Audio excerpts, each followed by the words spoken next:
आप as a adviser Aditya Birla ji को phone किए, नंबर मिला आपको और आप फ़ोन किए और बोले सर मेरे पास एक स्कीम है। स्कीम समझ रहे हो? स्कीम देखे हो हेरा फेरी? मेरे पास एक स्कीम है। तो बोला क्या स्कीम, क्या है, क्या स्कीम है बता। बोला मैं आपका कमाई बढ़ा सकता हूँ, मेरे पास एक आइडिया है जिससे मैं आपका कमाई बढ़ा सकता हूँ। वो बोला अच्छा ठीक है, मीटिंग कर लेते हैं एक। बोला कब आना है? बोला इतना तारीख को इतने बजे आ जाना। तुम गए उसके पास मीटिंग में, वो मस्त तुमको चेयर वेयर दे के बैठाया, तुम ऐसे दीनानाथ चौहान की तरह ऐसे हाथ रख के बैठे। बोले बताओ क्या बात है, चाय वाय मंगाने का बोल दिया था जब तक वो कि जाओ समोसा वोसा ले आओ इसके लिए। बोलता है सर क्या स्कीम है, सुनेंगे ना आप, बहुत ज़बरदस्त स्कीम है, आपका कमाई बढ़ जाएगा। बोला बताओ। सेल्स बढ़ा दीजिए, खर्चा कम कर दीजिए, आपका प्रॉफिट बढ़ जाएगा। स्टंट एकदम एक बार के लिए वो क्या बोल रहा है, और ये एकदम सही बोला। वो बॉडीगार्ड बाहर में बुलाएगा सिक्योरिटी फटाफट इसको लेके फेंक और जो समोसा आ रहा है तुम खा लेना। ओके अब बातचीत नहीं। Welcome everybody. अच्छा गुड मॉर्निंग एवरीबॉडी। एक ही बार में ऐसे, ठीक है एक और बार। Good morning everybody. चलो कितने लोग का दिन का पहला क्लास होता है ये वाला? 11 बजे दिन का। अच्छा कोई 8 बजे वाला क्लास नहीं है? 8 बजे वाला क्लास, 8 बजे वाला क्लास ओके है लोगों का, ठीक है।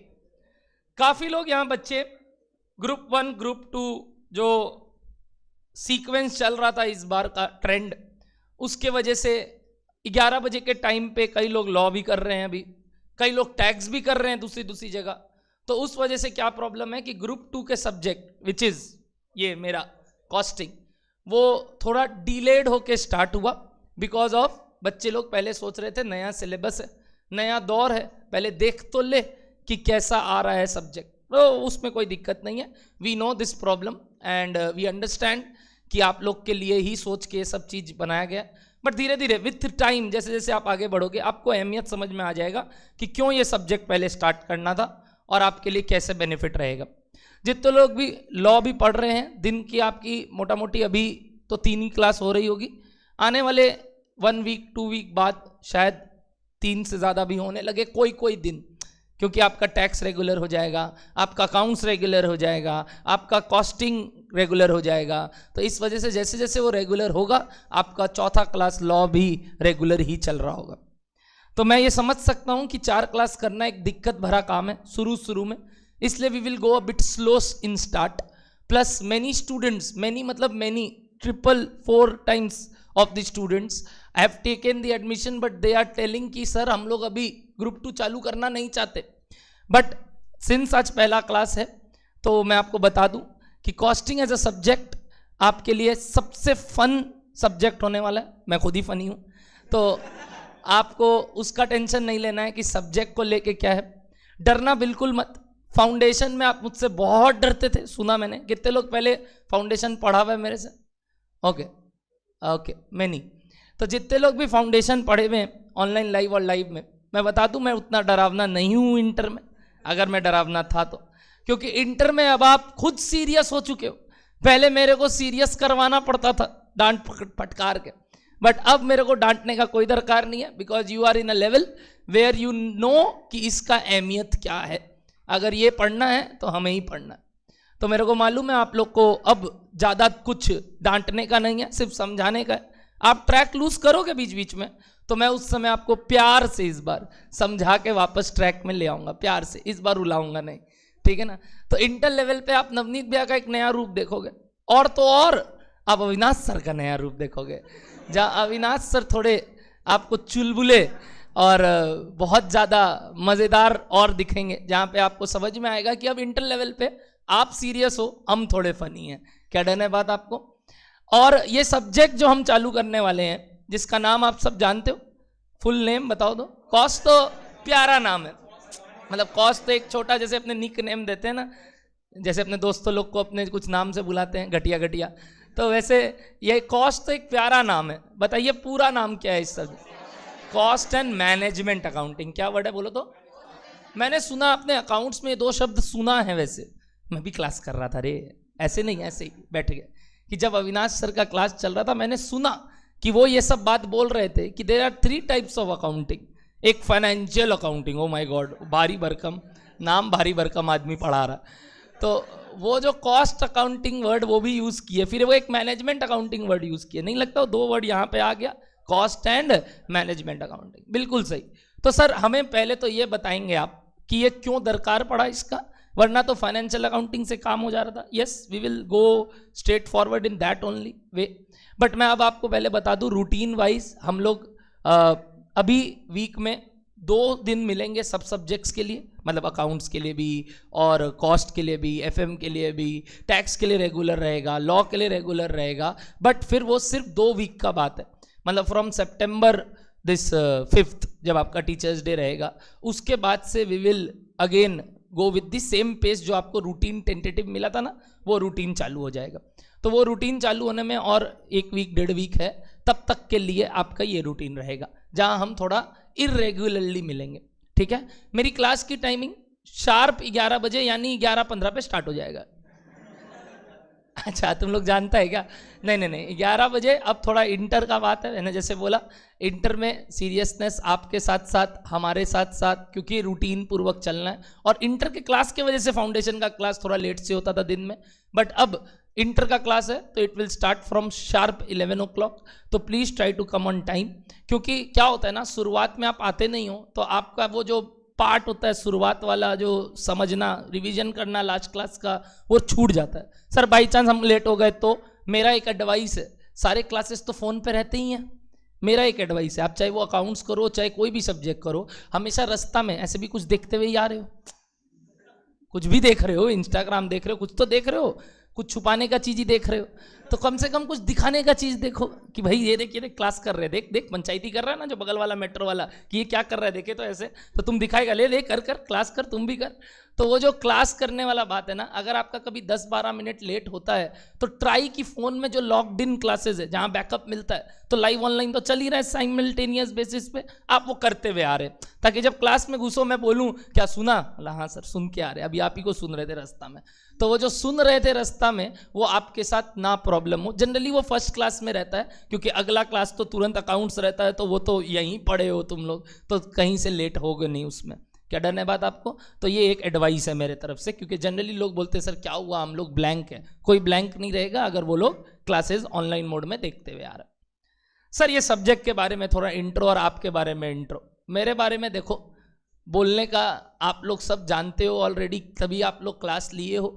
और name wise my name is Navneet Mundra, और मैं आप लोग को कॉस्टिंग का सब्जेक्ट ग्रुप 2 का और ग्रुप 2 में एसएम स्ट्रेटेजिक मैनेजमेंट वाला पार्ट पढ़ाने वाला हूं। ये दोनों पार्ट में कॉस्टिंग हम शुरुआत में स्टार्ट करते हैं, जो कि पूरा कितने नंबर का पेपर है, 100 नंबर, और ग्रुप 2 का सबसे लुक्रेटिव पेपर है। लुक्रेटिव मतलब समझते हो? लुक्रेटिव, हाँ, तुम्हारे लिए लुक्रेटिव जैसे पैसा होता है ना, पैसा या मार्क्स, तुम्हारा पैसा है अभी, तो सबसे ज्यादा मार्क्स ओरिएंटेड यही सब्जेक्ट है। क्योंकि अब अकाउंट्स भी आपने सुना होगा थ्योरेटिकल बेस पे है, because there is accounting standards, but this is the only paper which is based on practical aspects only. मतलब यहां आपको थ्योरेटिकल एस्पेक्ट्स बहुत ही कम या नेग्लिजिबल देखने मिलेंगे। डन है बात आपको? Sir paper pattern and all, देखो वो सब जो ताम झाम है जिससे आप लोग बोर होते हो, मैं उस सब चीज़ को ज़्यादा बढ़ाना नहीं चाहता, बस इतना बताना चाहता हूँ कि आप लोग का जो 100 नंबर का पेपर है उसमें आपको एक ऑप्शनल क्वेश्चन भी रहता है। आप जानते हो ऑप्शनल क्वेश्चन एक तो रहेगा जिसका पेपर पैटर्न आपको अविनाश सर ने भी ऑलरेडी बताया होगा। तो that is same for costing. मतलब अभी जो पेपर पैटर्न है ना वो इंस्टीट्यूट ने लागू नहीं किया है, ये तो हम अपना एक्सपेक्टेशंस बता रहे हैं, बिकॉज ये ऑलरेडी टैक्स में, ये ऑलरेडी लॉ में, ये ऑलरेडी ऑडिट में, एक सेकेंड, ये सब सब्जेक्ट है ना आपके अभी भी? हाँ, तो ये जो 3 सब्जेक्ट अभी भी है, ये 3 पहले थे विद द सेम मॉडल जो अभी है, यानी कि 30 नंबर का एमसीक्यू है और उसके बाद 70 नंबर का प्रैक्टिकल है। इस 70 नंबर में 14 मार्क के एक क्वेश्चन होंगे और टोटल 5 आपको अटेम्प्ट करने हैं। तो सर अटेम्प्ट करने मतलब कुछ ऑप्शन भी रहेगा, एक ठो ऑप्शन रहता है हर एक पेपर में जहां पे आपको वो ऑप्शनल तौर पे दिखेगा। कॉस्टिंग एक लौता पेपर है अगेन जो कि पूरा अपने आप में है, वरना आप देखोगे डीटी आईडीटी 2 पेपर मर्ज्ड है ना, एफएम एसएम 2 पेपर मर्ज्ड है। तो ऑडिटिंग, कॉस्टिंग और उसके बाद आपका अकाउंटिंग, ये 3 पेपर, और एक और क्या कुछ बचा क्या आपका, लॉ। ये 4 पेपर आपके लिए फुल फ्लेजेड 1 पेपर है, अदरवाइज 2 पेपर में 2-2 पार्ट है, तो उसका पैटर्न थोड़ा अलग होगा, बट ये 4 पेपर का pattern will be same. Sir MCQ में क्या थ्योरी पूछेगा कि प्रैक्टिकल पूछेगा? अभी तक तो टैक्स और लॉ का भी प्रैक्टिकल पूछता था। सर क्या बोल रहे हो? हाँ, कि मतलब उसमें केस स्टडी ओरिएंटेड या फिर सम्स ओरिएंटेड ही क्वेश्चंस देता था। तो कॉस्टिंग तो पूरा का पूरा क्या है, प्रैक्टिकल ही है, तो वहां भी प्रैक्टिकल रहेगा। यानी मैंने आपको मंथन में बोला था, और ये बैच का नाम भी मंथन है, कि अब भले ही आपका ब्रेथ कम हो गया है, ब्रेथ मतलब समझते हो, चौड़ाई, 8 पेपर की जगह 6 पेपर हो गया, बट डेप्थ बहुत बढ़ गया। ये वर्ड बहुत ही यूनिक वर्ड मैंने उस समय सोच के बोला कि ब्रेथ ऑल्दो कम हो गया है, बट डेप्थ बहुत ज्यादा बढ़ गया है, मतलब अब गहराई तक पूछेगा, बिकॉज एमसीक्यू में वो लोग कुछ भी पूछ सकता है। तो अगर आपका कंसेप्ट बहुत स्ट्रांग होगा तभी जाके आप अंदर तक जा पाएंगे। और शायद ये वर्ड कंसेप्ट के लिए नवनीत मुंद्रा इज फेमस, क्योंकि मेरे को उस अंदर तक बात का गहराई पता भी है और मैं बताऊंगा भी, चाहे तुम सुनना चाहो चाहे ना सुनना चाहो, बट अब तुम सुनना चाहोगे क्योंकि तुमको उसका अहमियत पता चल गया मैथ्स के पेपर में, क्योंकि इस बार का भी मैथ्स का पेपर वाज वेरी गुड और आप सिंस केपेबल थे तभी आप यहां तक पहुंचे हो। तो अब आपको गहराई का बात क्लियर है। तो मैं बता दूं, आने वाले इंटर लेवल पे हर पेपर में गहराई है और उस वजह से हम गहराई में पढ़ेंगे। क्या डन है?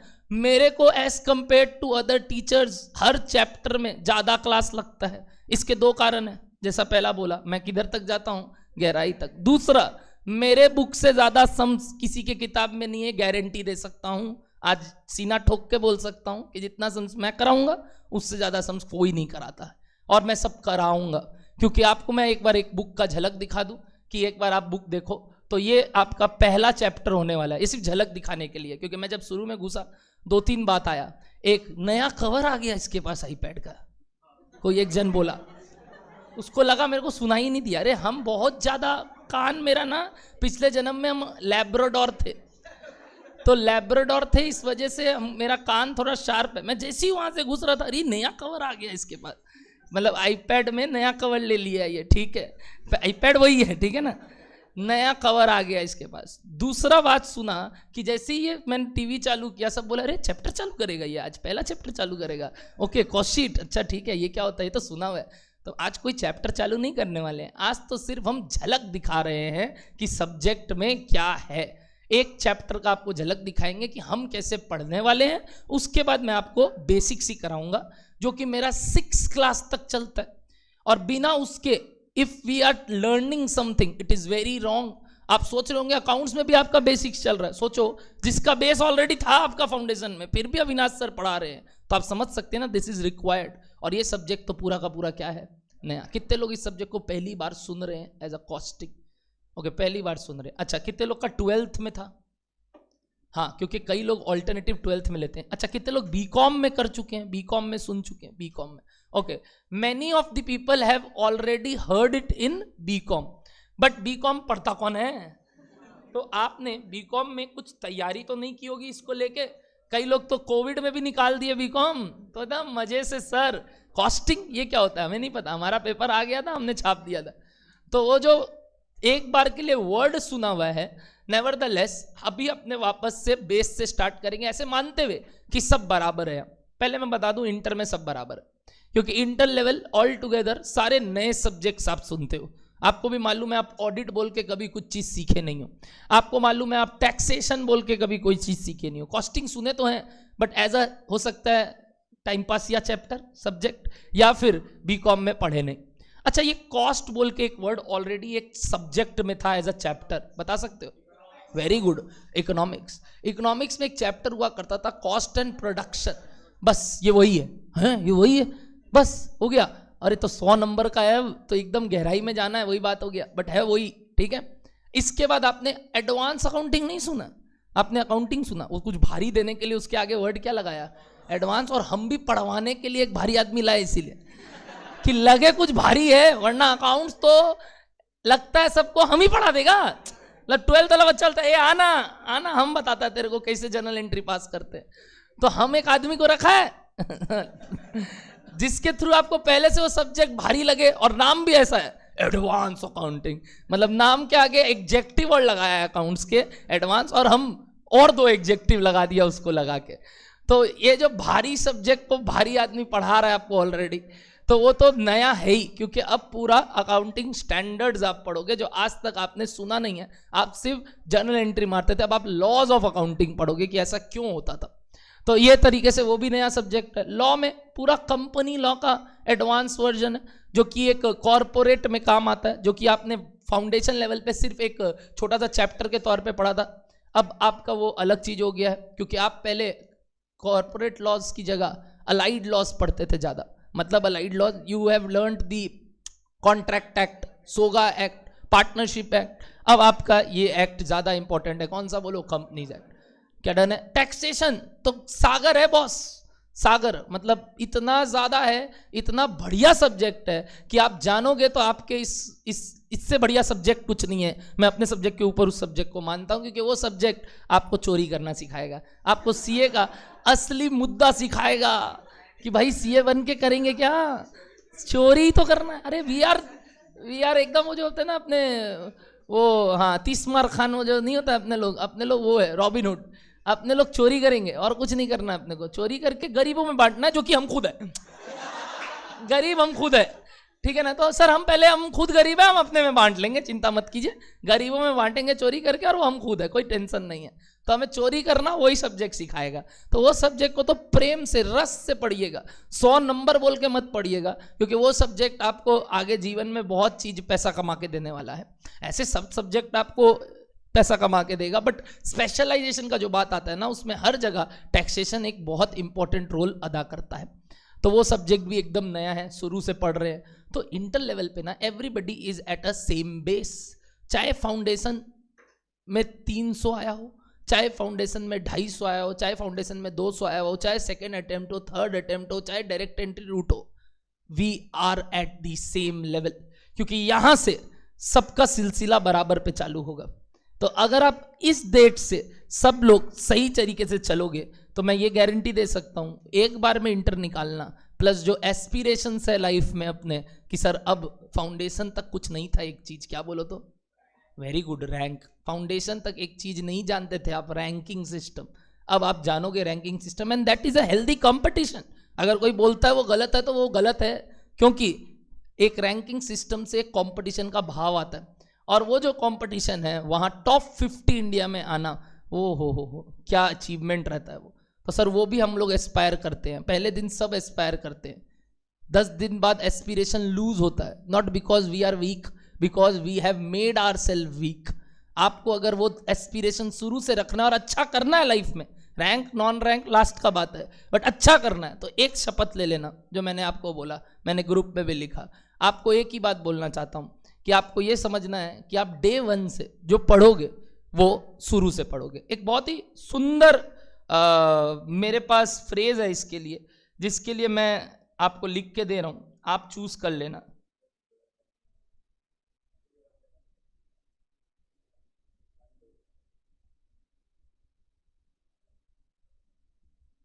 समझिए, डे 1 और 1 डे चूज, डे 1 और 1 डे, मतलब समझते हो, डे 1 आज ही वो दिन है, एक दिन आएगा, वो जब आता है ना वो आता नहीं है, बोलते ना कल करेंगे, कल देखेंगे, कल देखेंगे, एक दिन आएगा, या वो दिन को क्या बना लो, आज ही घर जाके एक शपथ ले लेना कि जितना क्लास में बात होता है सिर्फ वो ही रिवाइज करेंगे, और एक्स्ट्रा कुछ एफर्ट्स नहीं दिखाना है। शुरुआती 2 महीना तक, 2 महीना तक तो आप सब्जेक्ट्स को समझोगे, घाटोगे, एटलीस्ट 1 मंथ 1.5 मंथ तो आपको सिर्फ हैबिचुएशन आने में लगेगा।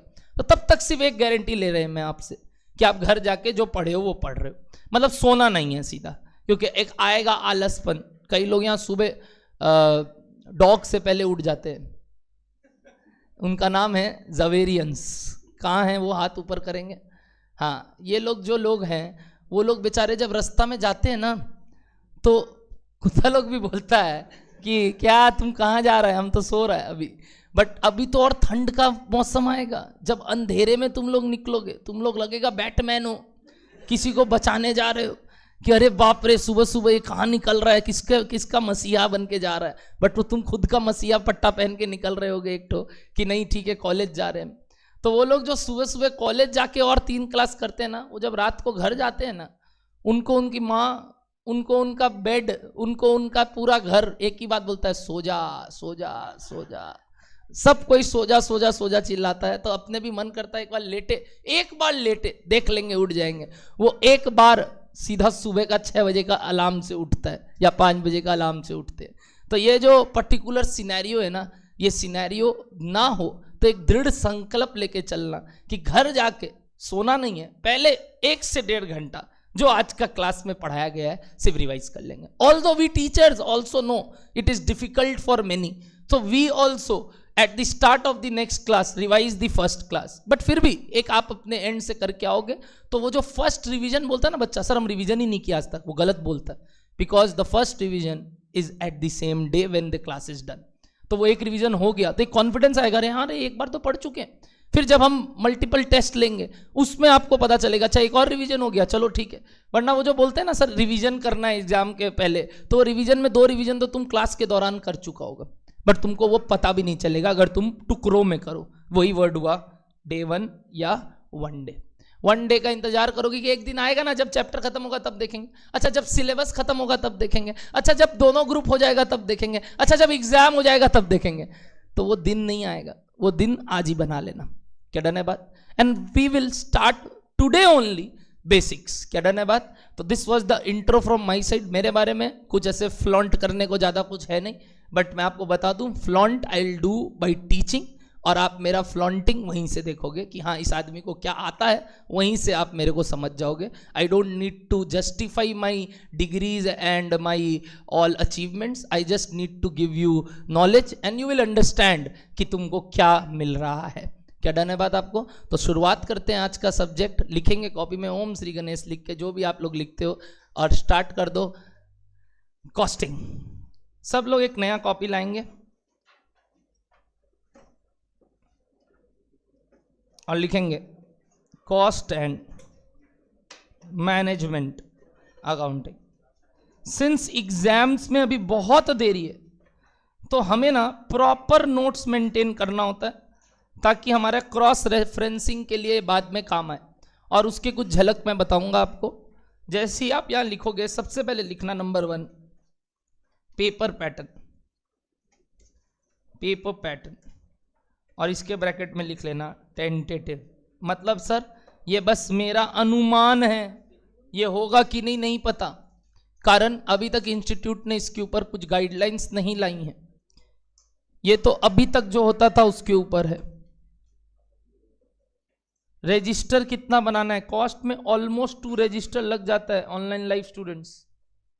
यस मैं देख पा रहा हूं आपके मैसेजेस। Good morning. आया क्यों नहीं? महावीर, दृष्टि, आप लोग तो सब कैलकाटा वाले हैं। रुचि, कई कैलकाटा वाले घर से रिलैक्स करते हुए क्लास कर रहे हैं, आज जल्दी से आएंगे। पेपर पैटर्न ब्रैकेट में क्या लिखे हो बोलो तो टेंटेटिव लिखना। सेक्शन 1 या ए MCQ 30x1 30 मार्क्स, यानी 30 क्वेश्चन 1 मार्क ईच। एक डाउट, सर नेगेटिव मार्किंग है क्या फाउंडेशन जैसे? एनीबडी जानते हो? नहीं है, बच गए। अभी तक तो नहीं हो रही, कुछ ज़्यादा ही डिप्लोमेटिक होने लगे हो आजकल, इंटर में आ गए ना सर। तो टेंटेटिवली अभी तक तो नहीं है। नहीं, ये नहीं रहेगा, इसके ऊपर नोटिफिकेशन आ चुका है, there will be no negative marking, तो डोंट वरी। इंटर लेवल पे नेगेटिव मार्किंग नहीं होने वाला है, बिकॉज अगेन एग्जिस्टिंगली भी नहीं था और आगे भी जो नोट आया उसमें भी नहीं है, तो नेगेटिव मार्किंग तो नहीं है। नहीं, कोई भी सब्जेक्ट में नहीं है। There is no negative marking in any of the MCQ part of all subject, because MCQ is in every subject. आपको मालूम है ना, 6 का 6 में 30 नंबर का MCQ है, तो किसी में भी क्या नहीं है, नेगेटिव मार्किंग नहीं। तो सर ये तो अच्छा बात है, जय माता दी, लेट्स रॉक करके आगे बढ़ेंगे। हर क्वेश्चन इतना आसान होता तो फाउंडेशन का मैच देखे थे तुम, ठीक है ना। तो टेंशन मत लो, अच्छा आएगा, अपने दिमाग लगा के ही बनाएंगे। चलिए section B will be long question type, जहां पे you need to attempt 5 out of 6 questions having 14 marks each. तो कितना हो गया यहां पे सर? 5 into 14 70. सर इस 14 में भी क्या कोई सेग्रीगेशन होगा? ऑफ कोर्स होना होगा, क्योंकि टोटल में कॉस्टिंग में अकाउंटिंग में आप देखोगे 12 से 13 चैप्टर्स है. अब 12 से 13 चैप्टर को अगर उसको पूछना है कितने क्वेश्चन में बोलो तो 6 रे, एक एक्स्ट्रा भी तो है 6 में, तो वो सिर्फ 5-6 ही पूछ पाएगा. तो पक्का this 14 will be also divided into 2 parts, may be 7 + 7, maybe 8 + 6, maybe 10 + 4, but that pattern is not yet disclosed and I'll also not disclose right now. क्या डन है बात आपको? पक्का एवरीबडी? इजी है पैटर्न. सर क्या प्रैक्टिकल रहने वाला है कि थ्योरी रहने वाला है? इस 5 में, इस 6 में out of 6 question 1 question may be theory. May be बोला क्योंकि अब ये पैटर्न भी चेंज कर सकता है वो लोग बिकॉज ऑफ एमसीक्यू इंट्रोडक्शन. अभी तक जो पैटर्न था उसमें वो रहता है. एंड दूसरा question number 1 would be compulsory. ये हमेशा समझ लीजिएगा. आपका जो पहला क्वेश्चन होगा वो कंपल्सन रहता है, तो उसमें वो लोग कोशिश करता है अच्छा पार्ट डालने का, और उसमें वो लोग मल्टीपल क्वेश्चन पूछेगा. मतलब वो क्वेश्चन में हो सकता है तुमको ऐसा कर दे 14 में 6 + 4 + 4, मतलब कितना क्वेश्चन पूछ लिया वहीं पे? 3 पूछ लिया, और वहाँ छोटा छोटा सम्स रहेगा, तो वो कंपलसरी कर देता है और 3 चैप्टर पूछ लेता है उसमें. तो जनरली वो क्वेश्चन रहता है आपके, मेरे को जो लगता है 6 + 4 + 4 का पैटर्न रहेगा. अभी तक 20 नंबर का होता था तो 5-5-5-5 का पैटर्न था, जो आपने फाउंडेशन अकाउंट्स में भी शायद देखा हो, शायद, है ना? वो ही पैटर्न थोड़ा बहुत था इंटर लेवल पे, बट अब चेंज हो जाएगा. तो ये कुछ पेपर पैटर्न है आप लोग का जिसको आपको ध्यान रखते हुए आगे बढ़ना है. Getting my point everybody? अब कॉपी मेंटेन करने के लिए आप हमेशा कॉपी में पेज नंबर लिखेंगे, क्योंकि जहां आपका बात आता है एक्सरसाइज बुक का, Navneet Mundra is too serious about discipline. क्योंकि डिसिप्लिन वाइज मैं बहुत डिसिप्लिन था, और मैं अपने टाइम पे बहुत बहुत शिद्दत पूर्वक कॉपी किताब बनाता था. मतलब कॉपी किताब बनाते थे सर आप, cross referencing is very much important to crack CA in 1 attempt. Discipline is very much important to crack CA in 1 attempt. और मैं और अविनाश सर दोनों इस बात पे बहुत ज्यादा आतुक थे. हमने अपने कॉपी में proper indexing, proper page number लिखना, बुक में प्रॉपर पेज नंबर लिखना खुद से करता था. बट अब आपके पास मेंटर है लाइक अस, जो आपको पहले से टोक दे रहे हैं ये काम करने. तो कॉपी में ना घर जाके सारा पेज नंबर 1 से लेके जितना तक भर सकते हो भरना. आलस आता है तो मैं बता दूं, घर में एक ना एक निठल्ला भाई या निठल्ली बहन होंगी जो अभी कुछ नहीं कर रहे होंगे, और उनको बहुत मजा आता है ये काम करने में. देना पेज नंबर लिख देता, देना. तो वो जो कॉपी का कवर चढ़ाते थे, तो जैसे पेज नंबर लिखना है, नहीं तो कई बार कहता है मम्मी लोग भी बहुत खुश होती है, दे दो थोड़ा पढ़ाई का काम हम भी कर ले. तो अगर मेरी मम्मी को बहुत मजा आता था कि नहीं दे तेरा क्या कॉपी में क्या करना है बता, कवर चढ़ा दे क्या. मतलब कवर नहीं चाहिए मम्मी, अच्छा नहीं लगता, जाके देखेंगे कवर चढ़ाया हुआ है. नहीं, बट हाँ पेज नंबर लिखवाने वाला काम जरूर करवा सकते हैं. वो करने से आपको बहुत बहुत बहुत सुविधा मिलेगा. And I can give you a reference also, I don't have right now over here, I will show you later, कि जिसमें मैंने आपको दिखाऊंगा कि मैं हर टर्म में जो एक बेस्ट कॉपी रहता है उन पे कैश प्राइस का इनाम है. जिसका कॉपी सबसे बेस्ट मेंटेन रहेगा लास्ट में, नॉट नेसेसरी सुंदर, मैंने कुछ वर्ड बोला, बेस्ट. अब आपको ये सब चीज समझ में आना है, क्योंकि सुंदर मैं खुद नहीं लिखता.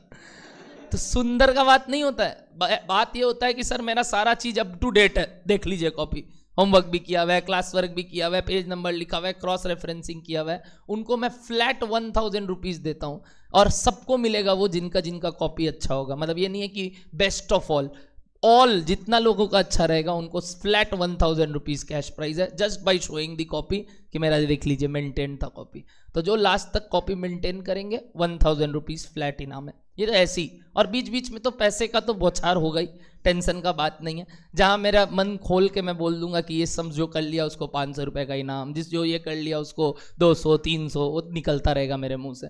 क्या डर है ना बात? तो सम्स के बेसिस पे भी वो रहेगा, और तो और आप अगर जब फाइनल अटेम्प्ट में अच्छा नंबर ले आओगे तो उसके लिए हमने इस टर्म ऑनवर्ड्स, नए सिलेबस आया है तो नए सिलेबस ऑनवर्ड्स कुछ नया इंसेंटिव रखा है। पिछली बार तक तो हम सामने से लेते थे, जैसे रैंक 1 जो आई थी ना किंजल अजमेरा, रैंक 2 जो आया था ना निष्ठा बोत्रा, उनको तो हम पार्टी लिए उनसे, उनको हम नहीं दिए। वो हमको बुलाई थी, सर मेरा पार्टी रख रहे हैं हम लोग, रैंक बनाने वाला जरूर आएंगे।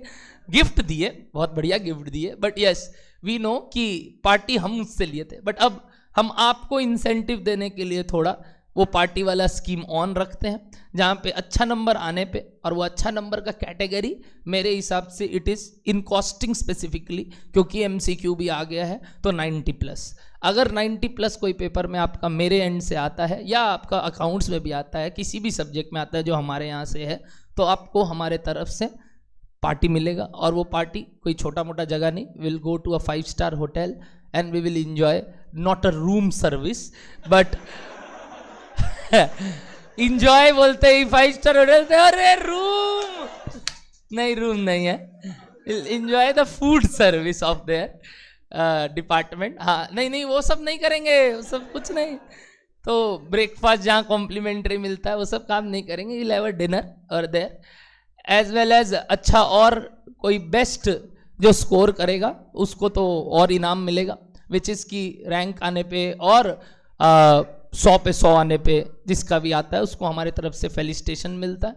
और वो हम लोग स्पेसिफिकली तुम लोग के टर्म में अगर रिजल्ट जो कि जल्दी आ जाता है तो सरस्वती पूजा वाले दिन रखेंगे, जो कि हमने सोच के रखा है। और इस टर्म का हम लोग रखते हैं 15 अगस्त को, तो सरस्वती पूजा वाले दिन आप लोग को फेलिसिटेट किया जाएगा, जिधर आपको कैश प्राइज मिलेगा 51,000 रुपये का।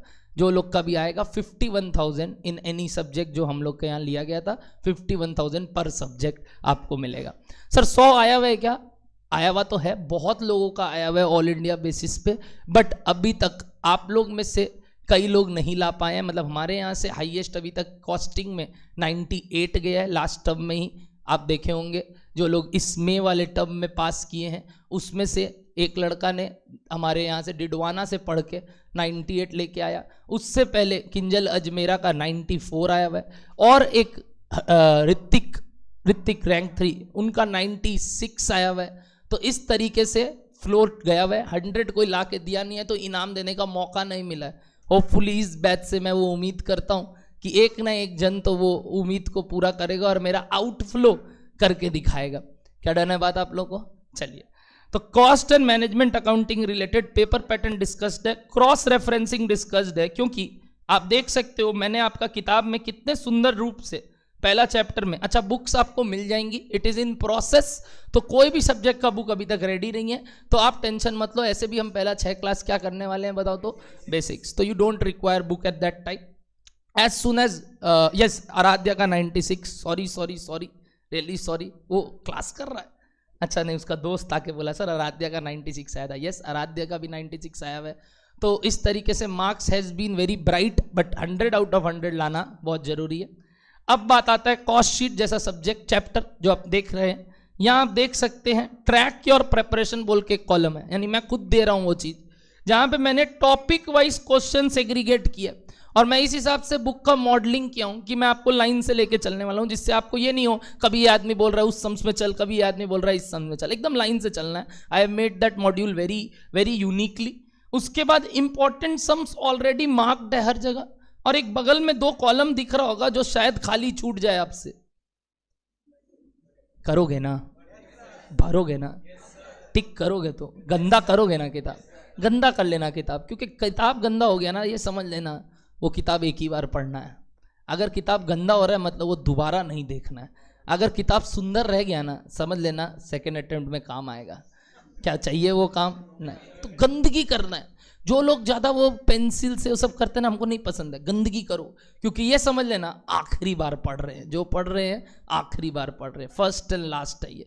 तो ये गंदगी करने के लिए दिया है, इसीलिए बगल में टिक ना करो कि कर लिए। मैंने जगह छोड़ दिया है बगल बगल में, जिसमें क्या लिखा है देखो पढ़ो, self practice 1, self practice 2। Sir self practice 1 में क्या क्या आते हैं? सेल्फ प्रैक्टिस 1 में वो सम्स आते हैं जो मैं इंपॉर्टेंट मार्क कराया हूं। दूसरा, क्लास में करते वक्त तुमको दिक्कत दिया, वो सब्जेक्टिव है और कस्टमाइज्ड है, that can not be standardised, but जो इंपॉर्टेंट है वो स्टैंडर्डाइज्ड है, जो मैं स्टार मार्क करके रखा हूं, वो तो सेल्फ प्रैक्टिस 1 होना ही है। बट सेल्फ प्रैक्टिस 1 उसके अलावा और कौन से सम्स होते हैं, आप समझ पा रहे होंगे मैं क्या बोलना चाह रहा हूं। सपोज सम्स करते वक्त, होमवर्क करते वक्त मेरे को उस सम्स में दिक्कत आया सर, हो सकता है फलाना आदमी को नहीं आया, डिगाना आदमी को आया, तो जो दिगाना आदमी को आया वो उसको क्या कर लेगा, वापस से स्टार मार्क अपने हिसाब से, इसलिए मैंने जगह छोड़ा इंपॉर्टेंट में, और जहां पे आप अपने हिसाब से इंपॉर्टेंट मार्क कर लो कि यार ये मेरे लिए इंपॉर्टेंट है बॉस, क्योंकि मेरे को इसमें दिक्कत हुआ, हम इस सम्स में ये सिली एरर कर बैठे थे, तो वो स्टार मार्क कर लोगे। और वो सवाल भी आपके लिए क्या बन जाएगा, बोलो, सेल्फ प्रैक्टिस 1। सेल्फ प्रैक्टिस 1 में ऑलमोस्ट 60% ऑफ द सम्स आ जाना चाहिए, और सेल्फ प्रैक्टिस 2 में उसके बाद उन स्टार में से जो जो वापस से दिक्कत दिया वो बनना चाहिए। स्पेसिफिकली जो मैं बहुत इंपॉर्टेंट बोल दूं वो तो बिल्कुल, तो लास्ट तक जाते जाते आपका 50% टू 40% ऑफ द सम्स 2 बार प्रैक्टिस हो जाएगा। ये करते रहना है आपको साथ ही साथ, जैसे जैसे मैं बोलूंगा कि आज आप इस चैप्टर का सेल्फ प्रैक्टिस ट्राई करेंगे 2 सम्स, तो वैसे करते करते बीच बीच में मैं भी टोकता रहूंगा, किया क्या, तुम लोग लगे हाँ कर लिया ना सर, तो इस तरीके से आपको बढ़ना है। आगे देखो आप, एक चीज आपको दिखेगा, कॉस्ट अकाउंटिंग चैप्टर में क्वेश्चन वाइज मैंने हेडिंग में क्या क्या लिख के रखा है, ध्यान से देख रहे हो आप, क्या क्या है बताओ, बगल में क्या लिखा हुआ है, ओल्ड SM, ये क्या होता है, ओल्ड स्टडी मटेरियल। पुराना स्टडी मटेरियल क्यों हो गया, क्योंकि न्यू आ गया है तुम लोग का टर्म से, तो जो जो सवाल अच्छे थे पुराने में, अच्छे थे जो करवाने लायक थे, वो मैंने ओल्ड स्टडी मटेरियल से भी लिए हैं। मैंने यहाँ पे न्यू स्टडी मटेरियल है तो क्या लिखा है वर्ड उसमें, सिर्फ SM। अब अगर कोई सवाल RTP या PYP, समझ रहे हो क्या मतलब, पास्ट ईयर पेपर से अगर अच्छा था और प्लस कराने योग्य है, अच्छा सवाल है, प्रैक्टिस करना है, वो सब भी यहाँ दिया है। यानी आप देखोगे PYP, आप देखोगे मेरे सम्स में SM, और ऑलरेडी सब चीज, MTP दिख रहा है, MTP वो सब कवर्ड है, PYP। तो आपको कुछ अलग से अगर करना है तो सिर्फ जो मैं बोलूँ वही, कि वापस से यही प्रैक्टिस करना है। और जैसा मैंने बोला, मेरा खुद का कॉस्ट शीट का चैप्टर आप कहीं भी मिला लेंगे, मैं सम्स एंड भी नहीं कर पा रहा हूँ, I think it's getting over down the line to 21, यानी इस चैप्टर में 21 सवाल है, जो किसी भी की किताब में आपको नहीं मिलेगा। 21 सम्स ये एक चैप्टर का है, जिसमें जो वेटेज वाइज अगर देखोगे आगे जाते जाते और चैप्टर्स में सम्स बढ़ेंगे ही, तो ये चैप्टर का हाईएस्ट नंबर ऑफ सम्स हम करेंगे।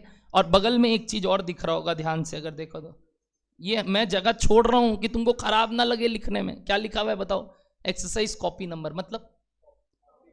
मतलब सर ज्यादा कॉपी लगेगा, 2 से 3 बुक कॉपी भर जाएगा आपका, 240 पन्ने का ईच।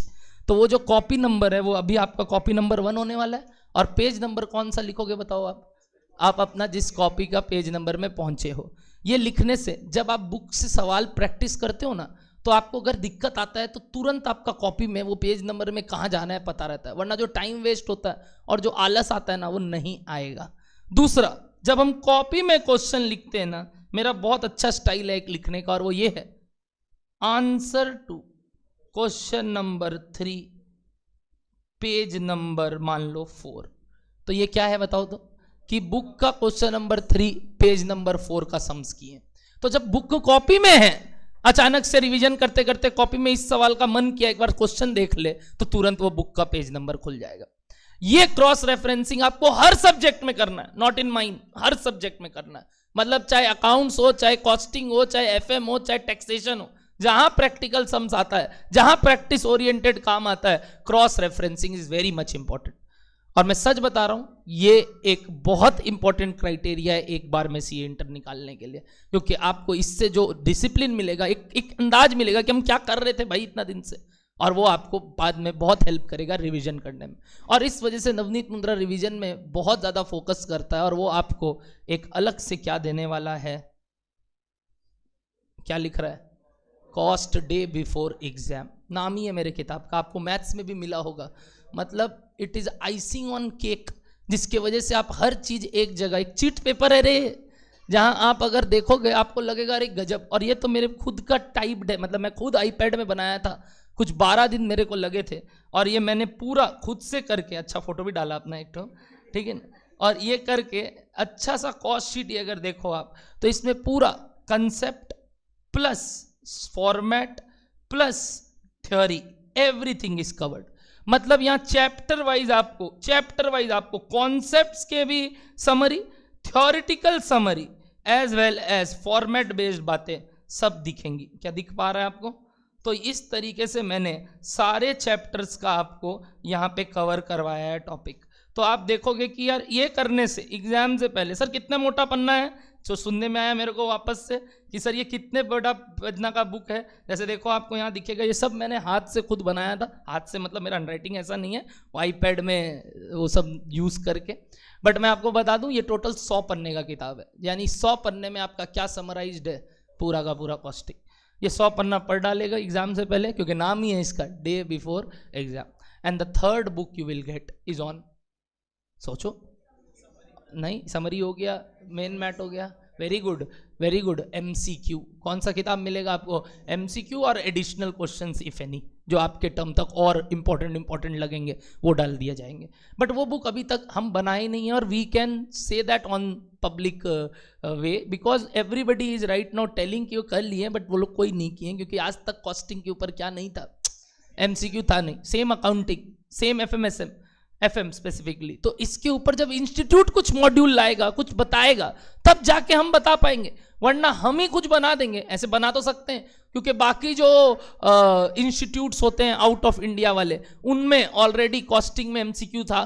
तो मेरे पास तो है रिसोर्स बनाने को, बट पता चलेगा ना कि इस टाइप का पूछ रहा है, तो वो किताब तब बनेगा जब आईसीआई ने कुछ अनाउंसमेंट कर दिया। बट ओवरऑल आपको कितना किताब मिलने वाला है? 3। किस सब्जेक्ट में? कॉस्ट में।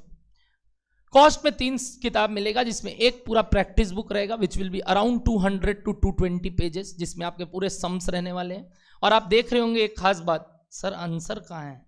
कुछ चीज़ देखा आपने? कहीं पे भी कुछ है? कहीं है? कहीं आंसर है? अल्लाह, तब मिलाएंगे कैसे सर? क्लास में।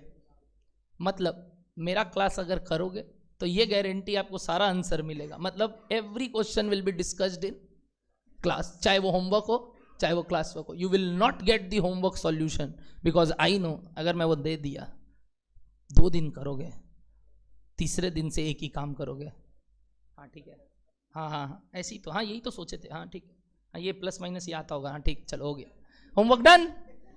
करके आए क्या सर? हाँ बिल्कुल, देख लिया ना क्या था।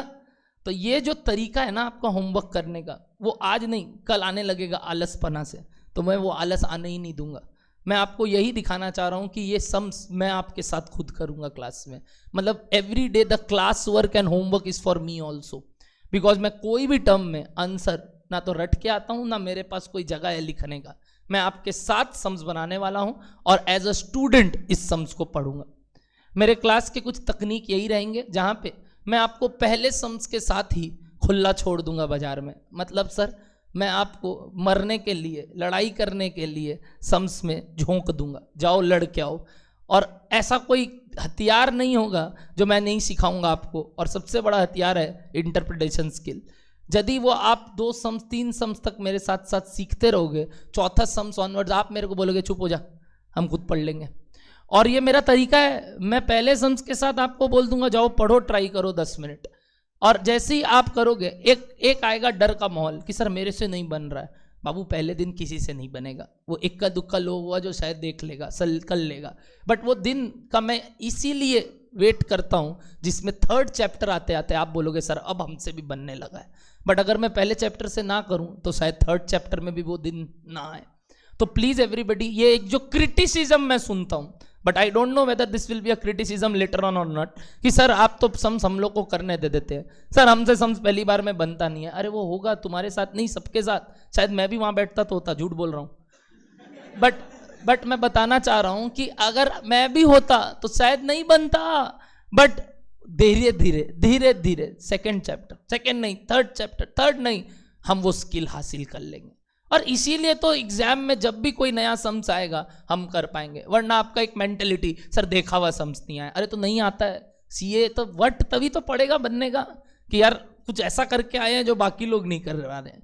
फेल क्यों हो रहे हैं लोग? क्योंकि वो जो हैबिचुएटेड फॉर्म में सम्स देखते हैं उनको वही सम्स देखना है। नॉट नेसेसरी यार, कुछ नया आ गया तो हम क्रैक कर पाएंगे, ये हमारा गारंटी है। तो उसके लिए we are going to get ready from the very first chapter. You will not think कि नवनीत भैया पहला चैप्टर का पहला सम्स तो खुद रीड करके करवा देंगे। पहला रीडिंग आप करेंगे, मैं साथ साथ में बाद में रीड करूंगा और आपके साथ करूंगा सम्स, फिर मैं आप पे छोड़ दूंगा, चलो अब तुम ट्राई करो।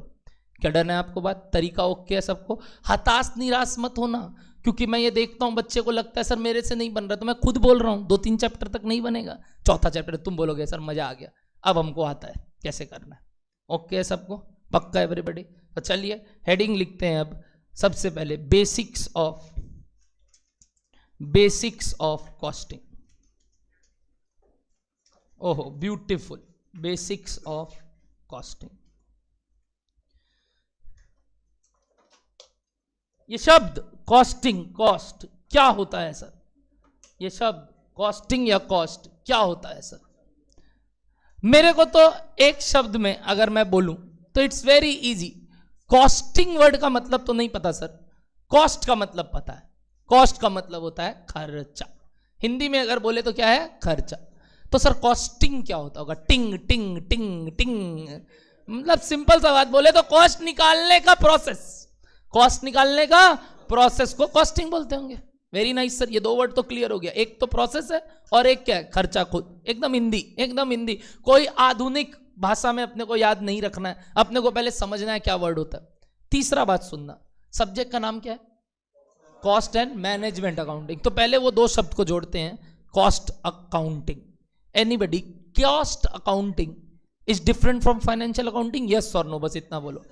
क्यों डिफरेंट है, कभी सोचे हो? क्या ऐसा होता होगा कि कॉस्ट अकाउंटिंग का दरकार पड़ा? था तो फाइनेंशियल अकाउंटिंग, तो why we require cost accounting?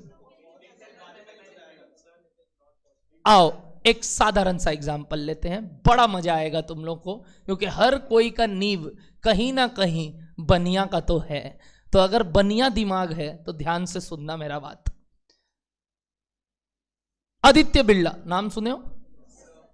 इनकी एक विंग है, रिटेल चेन है, जहां ये शर्ट्स, याद है आपको, टी शर्ट्स, ट्राउजर्स बनवाते हैं। पता एवरीबॉडी जानते हो उनका ब्रांड का नाम? Very good, Elon Soli. Elon Soli is a brand जो कि बाहर की नहीं है, इंडियन कंपनी, और वो भी किसकी है? आदित्य बिरला की। ये जो आदित्य बिरला की कंपनी है, क्या नाम बोला बताओ आपको? एलन सोली का जो प्रोडक्ट है, ये प्रोडक्ट तो एक शर्ट पैंट होता है। एलन सोली के नाम से तो आप आदित्य बिरला का बुक्स नहीं देखते थे। अविनाश सर अगर आपको बुक्स दिखाएंगे फाइनेंशियल स्टेटमेंट, तो वो बिरला कंपनी का होगा, जिसमें आप उसका क्या देखोगे मालूम? फाइनेंशियल स्टेटमेंट में मैं एक बार टी फॉर्मेट में बना रहा हूँ, ऑल्दो अभी ये चेंज हो गया है समझने के लिए, क्योंकि अपना साधारण बात यही होता था। यहाँ क्या लिखते थे आप बोलो तो? By sales. और यहाँ क्या आता था बोलो? एनीबडी? टू क्या लिखते हो बोलो? अच्छा, बहुत ज़्यादा आधुनिक हो गए स्टॉक। मैं सीधा बोल रहा हूँ, खर्चा लिखते हो, यहाँ कमाई लिखते हो, और यहाँ क्या लिखते हो? खर्चा। मैं कुछ खर्चों का नाम बोल रहा हूँ, ध्यान से सुनना, अच्छा लगे तो बताना। सबसे पहले कोई भी मैन्युफैक्चरिंग कंसर्न में मटेरियल लगता होगा। क्या लगता होगा बोलो? मटेरियल। तो मैंने लिखा है डायरेक्ट मटेरियल। अगला सुनना प्लीज, एवरीबडी योगदान देंगे। इस मटेरियल में कौन काम करते होंगे? लेबर। इसके बाद इसके और भी अदर एक्सपेंसेस लगते होंगे, जैसे कुछ एग्जाम्पल दे रहा हूं, लाइट बत्ती पंखा। अरे लाइट बत्ती पंखा मतलब सर ऊपरा ऊपरी खर्चे, जिसका नाम दूं? ओवरहेड्स। माथा के ऊपर, अरे माथा के ऊपर के खर्चे, ओवरहेड्स, एग्जैक्टली। तो अदर इनडायरेक्ट कॉस्ट लगते होंगे, जिसका हम बाद में और अच्छे से इंटरप्रिटेशन सीखेंगे। ओवरहेड्स, माथा के ऊपर के खर्चे, वो सारे खर्चे लगना चालू होते थे सर।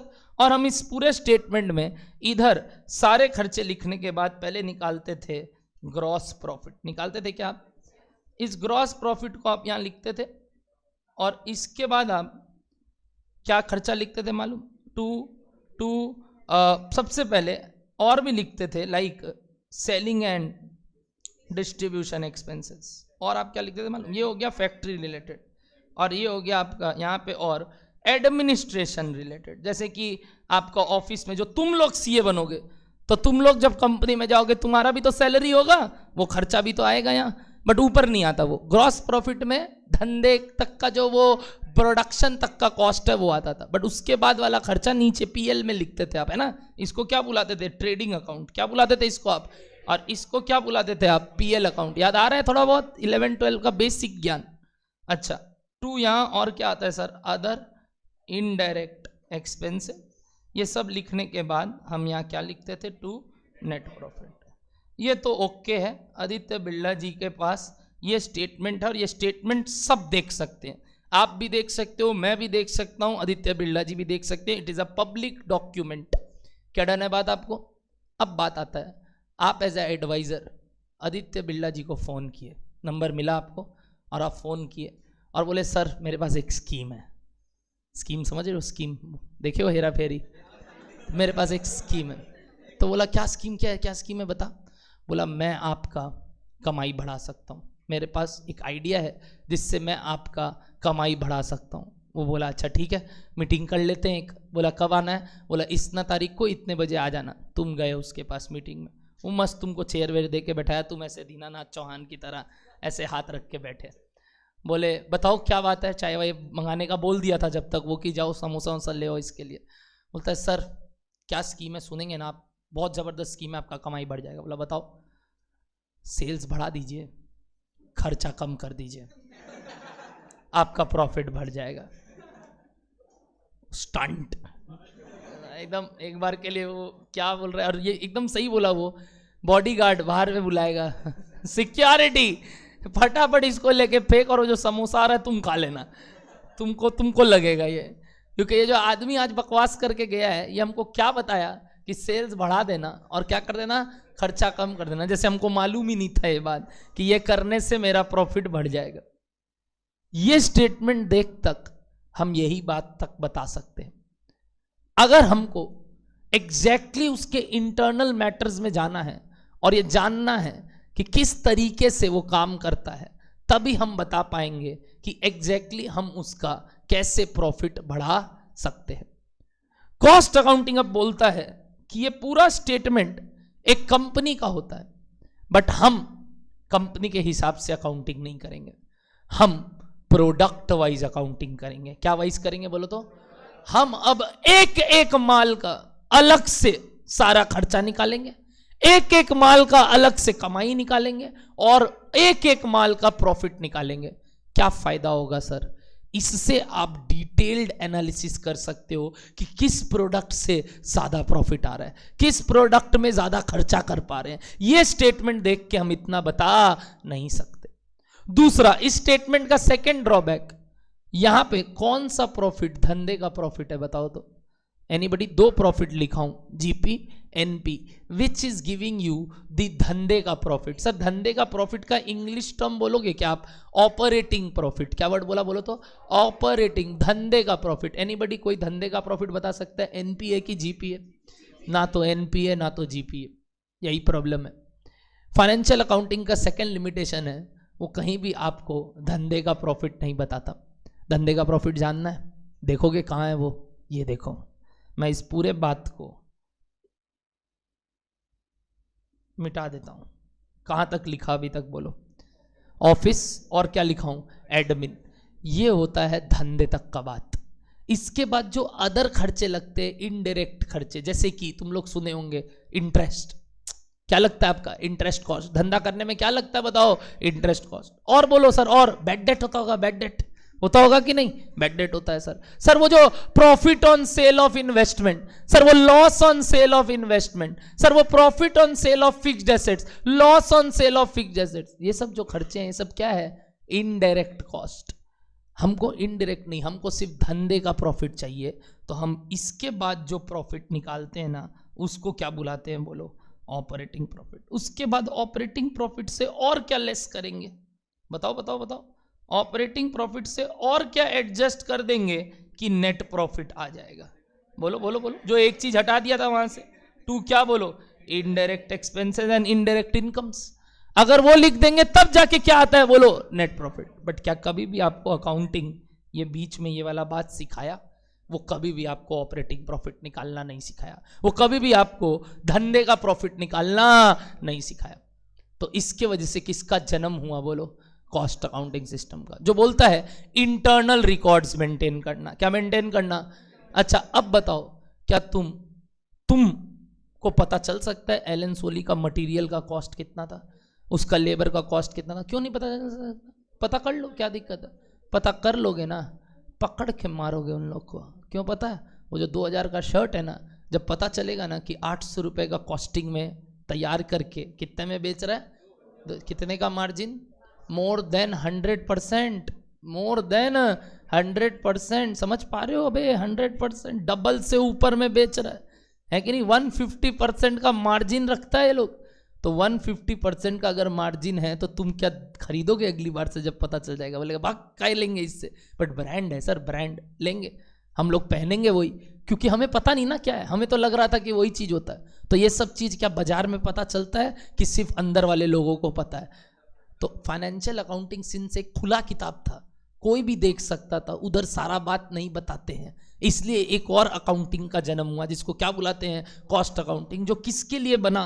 इंटरनल मैटर्स के लिए, जहां सिर्फ किसको पता चलेगा बात बताओ? जो उधर के लोग हैं, ताकि वो क्या ले सके बताओ? डिसीजन। इसीलिए इस सब्जेक्ट के साथ एक और नाम आया, क्या? मैनेजमेंट। तो cost accounting helps you to take what? Managerial decisions. हाँ, financial accounting does not help you to take financial decision. Sir क्या बोल रहे हो? मैनेजरियल डिसीजन फाइनेंशियल अकाउंटिंग नहीं ले सकता, वो इन्वेस्टर लेता है, क्योंकि वो किताब किसके पास है बताओ? सबके पास। तो एज अ इन्वेस्टर, पब्लिक जो इन्वेस्ट करते हैं, वो किससे एनालिसिस कर रहा होगा बताओ? बोलो, फाइनेंशियल रिकॉर्ड। और वो क्या डिसाइड करेगा? क्या इस कंपनी में हमें पैसा लगाना चाहिए कि नहीं? जो कहां काम आएगा वापस? एफएम में। जो कहां काम आएगा? अकाउंट्स में। जहां हम किस बेसिस पे डिसीजन लेंगे? फाइनेंशियल एस्पेक्ट्स के बेसिस पे। बट इंटरनल मैटर्स, जो कि कॉस्ट अकाउंटिंग का जन्म हुआ ताकि हम क्या ले सके सर? Internal decision. अब सपोज मेरे को एज अ एम्प्लॉय मैंने फोन किया आदित्य सर को और बोला, आदित्य जी मेरे पास एक बहुत बहुत अच्छा स्कीम है इस बार, जिससे मैं आपको क्या बता सकता हूं, आपका प्रॉफिट बढ़े और क्या हो बताओ? बोलो, कॉस्ट गिरे, यानी सेल्स बढ़े और कॉस्ट गिरे। तो बोला कैसे बताएगा? आओ अब इसको जूम इन करते हैं, ठीक है? ध्यान से सुनना। मान लेते हैं इस पूरे बिजनेस में मेरे पास टोटल 4 काम हैं।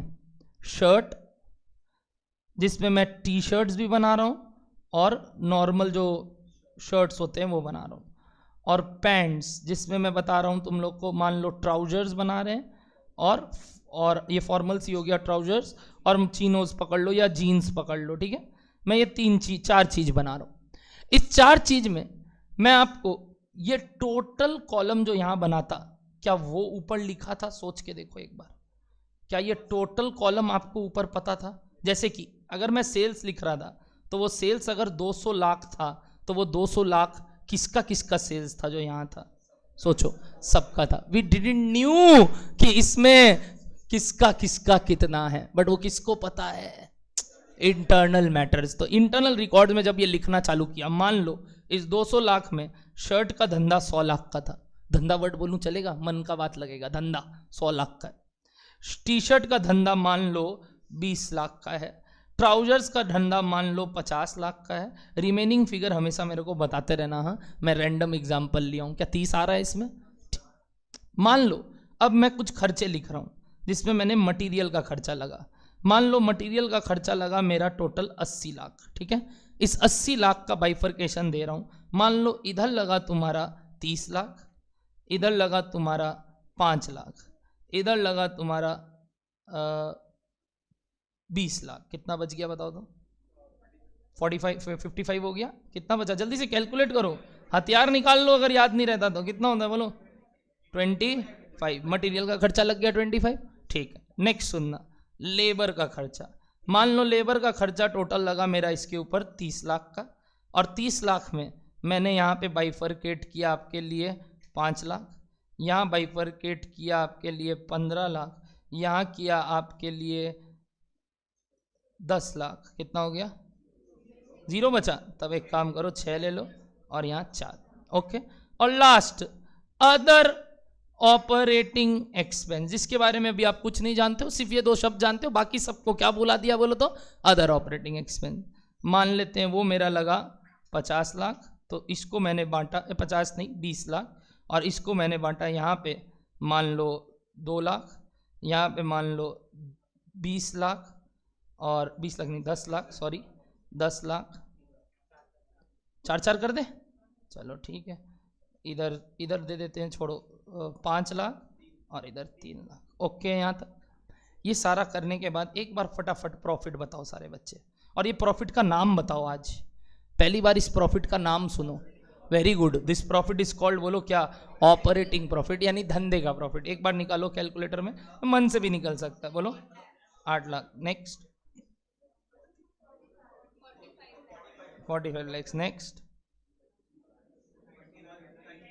19 lakhs, नेक्स्ट बोलो तो 2 लाख का लॉस, और इधर का टोटल का भी फिगर बता दो 70 लाख। क्या ये 70 दोनों जगह से आ रहा है, इधर से भी और इधर से भी? ओके है। चलो मान लो आप सीए बन गए, ठीक है। एक जोर हाथ ताली पहले अपने आप के लिए, यू आर अ सीए, ठीक है। चलो अब एक सीए से एडवाइस लेते हैं, ठीक है। लास्ट बेंच राघव एडवाइस करने वाला है हमें कुछ, और वही वो इंटरनल एम्प्लॉय था, बैठा जाके आदित्य बिरला जी के पास और उनको कुछ बात बताना चाहता है कि सर मेरे पास आपके लिए कुछ बात है कि आपको कुछ ये करना चाहिए अपना प्रॉफिट बढ़ाने के लिए। बोलो राघव, कोई आइडिया एक ठो देना, सारा नहीं, बहुत आइडियाज है यहाँ, बताओ।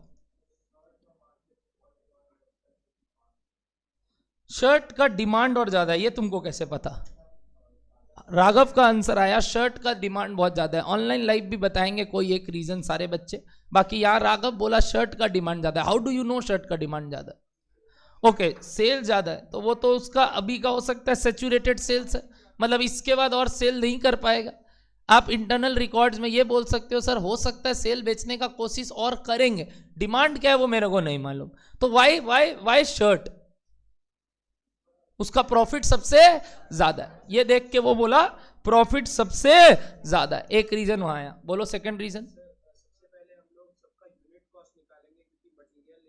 ओके ओके ओके, एक और रीजन आया, बोला अभी सर हम डिसीजन नहीं लेंगे, अभी हम इसके बाद भी कुछ और निकालेंगे जो कि है यूनिट वाइज पता करेंगे चीज, ठीक है। और कोई डाउट और कुछ बात? बोलो जयेश, आपका नाम? हर्ष, आपका नाम? जयेश, बोलो। जीन्स का डिमांड कम लग रहा है, ओके, और तो और लॉस भी आ रहा है, तो उसको क्या करना चाहिए? कम करना चाहिए, कॉस्ट को गिरा देना चाहिए, ठीक है। और बोलो श्वेत, शर्ट पे ज्यादा है तो शर्ट को और बनाना चाहिए। बोलो साहिल।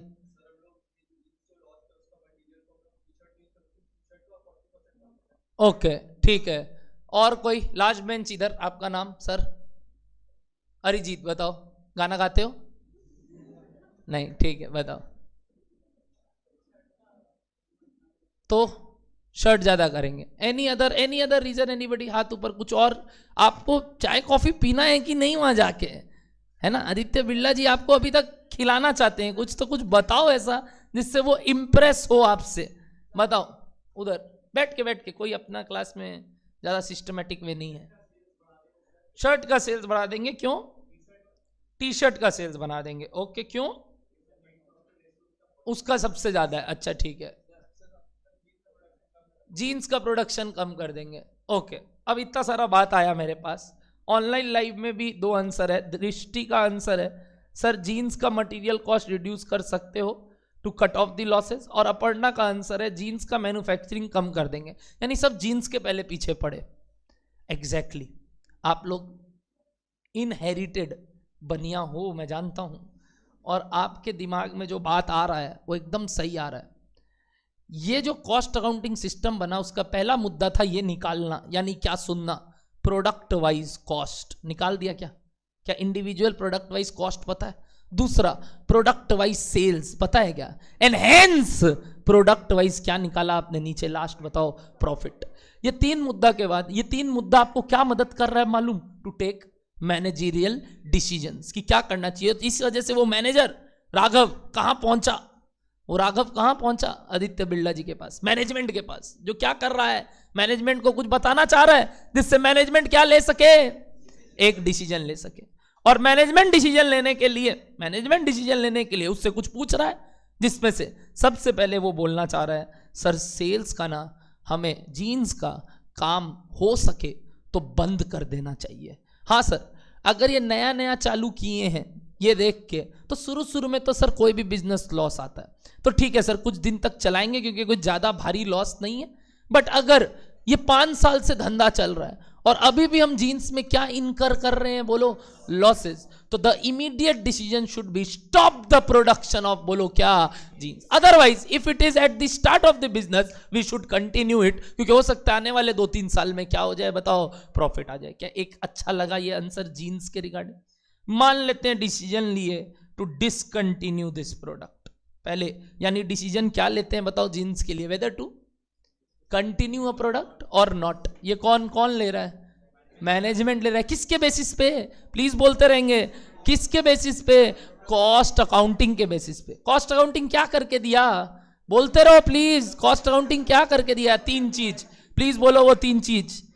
Product wise cost, second product wise sales, third product wise profit. जैसे ये 3 चीज पता चला, कॉस्ट अकाउंटिंग मदद कर रहा है मैनेजमेंट अकाउंटिंग को कुछ डिसीजन लेने में, जैसे कि पहला, to whether to stop the production of a dash making product, बोलो क्या, लॉस मेकिंग प्रोडक्ट और नॉट। द फर्स्ट डिसीजन, मान लो डिसीजन आया नहीं करेंगे बंद, तो कंटिन्यू कर, कोशिश कर कि अगले साल से इसका सेल्स बढ़ा के इसको प्रॉफिटेबल बनाए। या आप जो बोले इसमें जो सबसे यूज क्या लग रहा है बताओ, मटेरियल कॉस्ट, उसको कुछ रिड्यूस करने का कोशिश। वेरी गुड, बनिया दिमाग।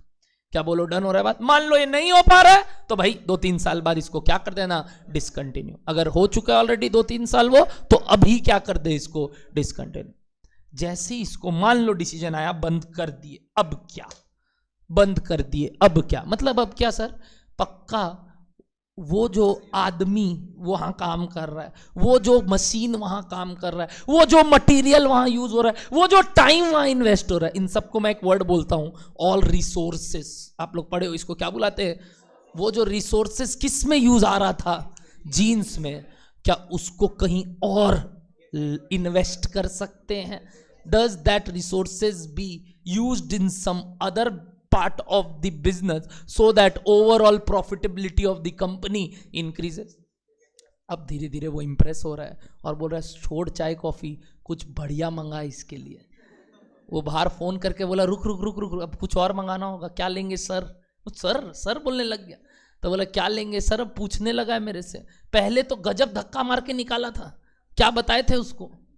सेल्स बढ़ा दो और प्रॉफिट कॉस्ट गिरा दो। वाह वाह वाह वाह, धक्का मार के निकाला था हमको।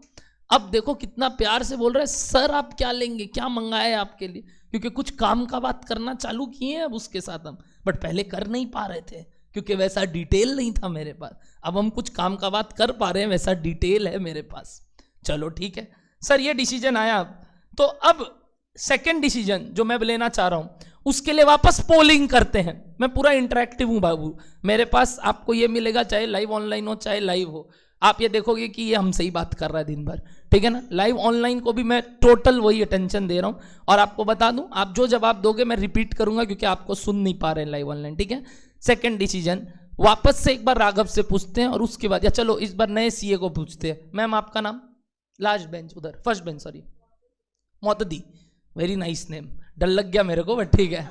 बताइए मोतदी जी, आप बताइए, आप एक सीए हो और अब आप बताओ, आप आदित्य बिरला जी के पास अगर बैठे हो तो आप क्या बोलोगे कि इस रिसोर्स को कहां यूज करना चाहिए? सिर्फ आप आंसर देंगे, फिर मैं पूछूंगा क्यों। बताओ कहां यूज करना चाहिए? हाँ वही, मतलब सपोज लो ये 3 में कहीं भी यूज आ सकता है, तो कहां डालोगे उसको? ये 3 में, टी शर्ट, शर्ट और ट्राउजर्स में आप कहां डालना चाहोगे? टी शर्ट्स बनाने में डालोगे पक्का? ठीक है, वो टी शर्ट बोली। अब उनसे पूछते हैं क्यों T shirt?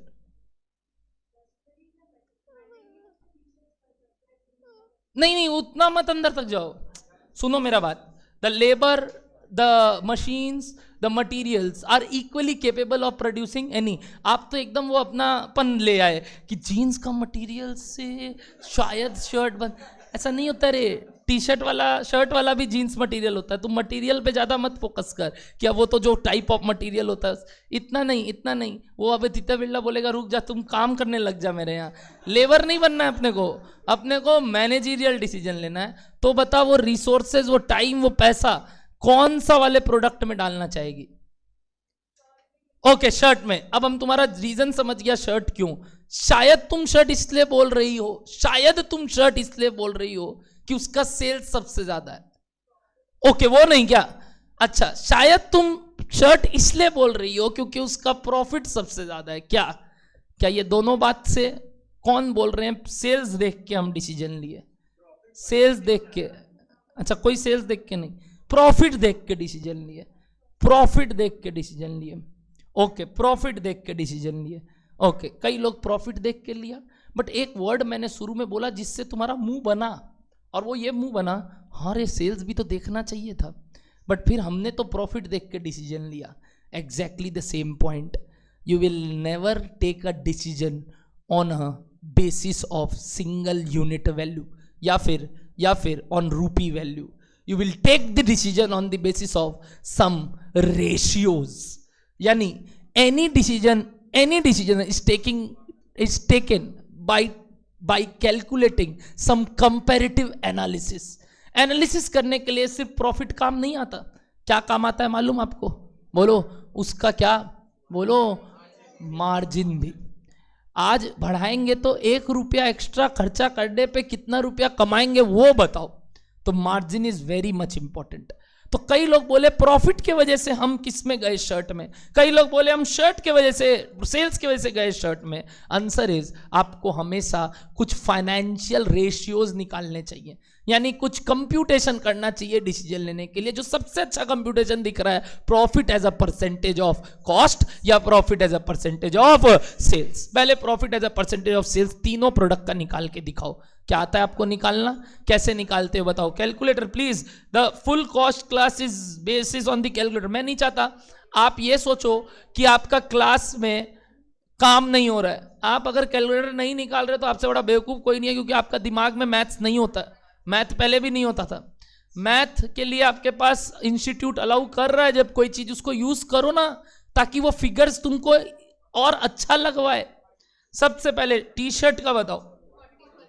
O my God, 40%। क्या 40% आया?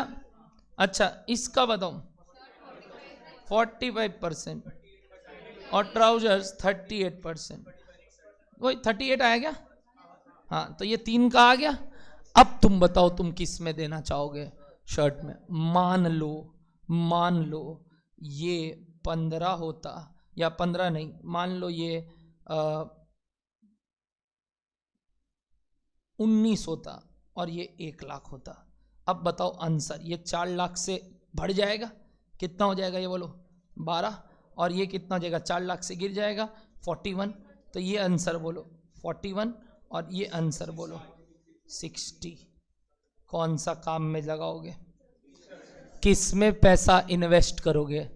T shirt. जबकि अगर प्रॉफिट देख के डिसीजन लेते तो किस में कर लेते बताओ? सेल्स देख के डिसीजन लेते तो किस में कर लेते बताओ? शर्ट्स।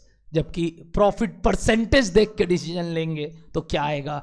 T shirts. कौन सा ज्यादा बेटर अप्रोच है डिसीजन लेने के लिए? Percentage. Value for every investment. क्योंकि वहां से जो पैसा निकलेगा वो जब यहां लगाएंगे तो भाई हर 1 रुपया के बदले कितना मिलेगा वो बता। तो जब वो चीज देखते हैं तो ये, हाँ अदर फैक्टर्स भी है, लाइक सर डिमांड भी है कि नहीं, पहले वो चेक करो। क्या उतना आप बेच पाओगे कि नहीं वो चेक, वो ठीक है। अभी अगर मैं अंदर का बात करूं तो आप डिसीजन इस बेसिस पे लोगे, ना कि आप शर्ट आंसर नहीं देके आप क्या आंसर दोगे बताओ? T shirts. और वाई टी शर्ट समझ में आ रहा है? क्योंकि उसका प्रॉफिट मार्जिन बेसी। बोलो बात समझ में आ रहा है? तो जब भी डिसीजन लेना हो, 2 डिसीजन लिए थे। पहला बताओ whether to continue or discontinue a loss making product. दूसरा decision, the resource available should be invested in those products having high profit margin और रेशियोज, अदर फाइनेंशियल रेशियोज। क्या डन है बात आपको? तीसरा सुनना। अब जब ये सारा चीज कर लिए तो लास्ट मुद्दा ये उठता है कि सर कुछ तरीके से खर्चा कम कर सकते हैं क्या, या खर्चा कंट्रोल कर सकते हैं क्या? तो देयर आर 2 वर्ड्स। पहले क्या बोला? कंट्रोल। दूसरा क्या बोला? रिडक्शन। कंट्रोल और रिडक्शन सेम बात नहीं होता। कंट्रोल का मतलब होता है हद में खर्चा करना, तुम बोलते हो ना सर मेरा कंट्रोल्ड है खर्चा, ये नहीं खर्चा मत करना, क्या बोले, हद में खर्चा करना। और एक क्या मतलब होता है, रिडक्शन, मतलब खर्चा कम करना। इन दोनों में कौन सा ज़्यादा बढ़िया है, ये अगर मैं बोलूँ तो cost control, because cost reduction may lead to quality deterioration, cost reduction may lead to quality. But yes, अगर आप कॉस्ट रिड्यूस कर रहे हो विदाउट क्या किए, क्वालिटी हैम्पर किए, तो भाई बेस्ट है कि आपको कोई ऐसा वेंडर मिल गया जो क्या दे रहा है आपको, वही चीज सस्ते में। जैसे अभी हमारे साथ हुआ, हमारा बुक प्रिंटिंग हाउस हमें एक नया मिला है जो कि और सस्ते में काम कर रहा है और वही क्वालिटी दे रहा है, तो क्यों ना हम कॉस्ट किस में जाए बताओ, रिडक्शन में। सर फीस कम की हो क्या, आप बढ़ाए, अरे बढ़ाए, नया सिलेबस नया फीस। बट मैं बताना चाह रहा हूं कि हमें क्या मिला बताओ, अरे वही तो हम डिसीजन लिए वे, सेल्स बढ़ा दो, कॉस्ट गिरा दो। बट अंदर का बात की है, प्रोडक्ट वाइज, समझ में आ रहा है ना बात। तो इंटरनल मैटर्स में जब हम लोग डिसीजन लिए, मैंने बहुत रिसर्च करके ये चीज़ किया है, और अब हम जो प्रिंटिंग हाउस पकड़े हो कैलकाटा का है ही नहीं, वो दिल्ली का है, और वो दिल्ली का प्रिंटिंग हाउस हमको कुछ इस तरीके के स्कीम्स में है, इस तरीके के पॉलिसीज में है, जहाँ से हमें जो बेनिफिट मिल रहा है वो बहुत ज़्यादा मिल रहा है, although quality is not hampered. तो विदाउट क्वालिटी हैम्परिंग अगर हम क्या कर सकते हैं बोलो, कॉस्ट रिडक्शन या कॉस्ट कंट्रोल, तो वो काम करना चाहिए। क्या ओवरऑल ऑब्जेक्टिविटी पता चला, क्या ये सब डिसीजन हम फाइनेंशियल स्टेटमेंट से ले पा रहे थे, तो किसको उआ उआ करना पड़ा, कॉस्ट को, मतलब जन्म हुआ, उआ उआ करना पड़ा मतलब जन्म हुआ। तो इसका जन्म होने का रीजन वाज दिस। क्या एवरीबडी गेटिंग माय पॉइंट? लिखो इस बात को सबसे पहले कॉपी में, लिखो इस बात को सबसे पहले कॉपी में, फिर बात करते हैं, पहले लिख लो फटाफट एवरीबडी, लिखना। कॉस्ट मीन्स खर्चा, हिंदी में लिख सकते हो आप। सर ये सब कोई फॉर्मल डेफिनेशन नहीं है, क्या करोगे जान के फॉर्मल डेफिनेशन, कहीं काम नहीं आता फॉर्मल, कहना क्या चाहते हो वाला स्कीम थोड़ी चाहिए, क्या चाहिए हमें, मीनिंगफुल बात, क्या डर है ना बात। तो सर कॉस्ट मीन्स व्हाट बताओ, खर्चा।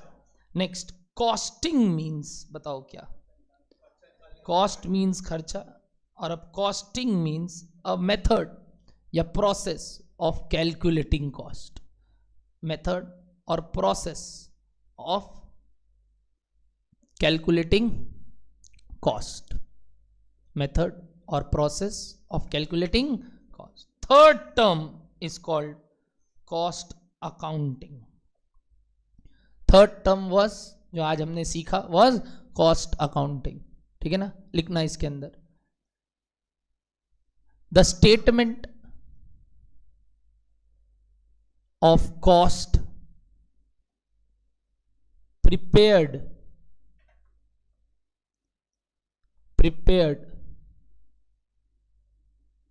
to ascertain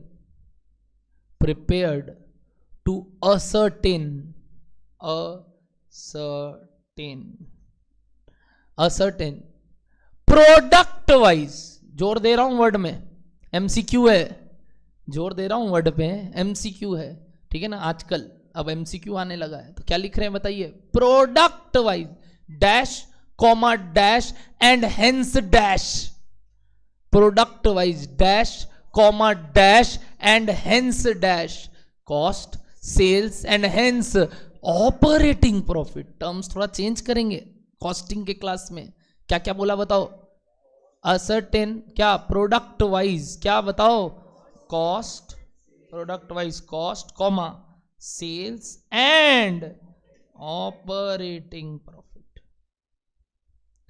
full stop. It is a dash record, it is a dash record, very nice, it is an internal record, it is an internal record, यानी ये किसी बाहरी लोगों को नहीं पता चलता, ये सिर्फ अंदर वाले मैनेजर लोग को पता है, कह रहा है ना, it is a dash record, क्या लिखे हो बताओ, internal, full stop. It helps the top level management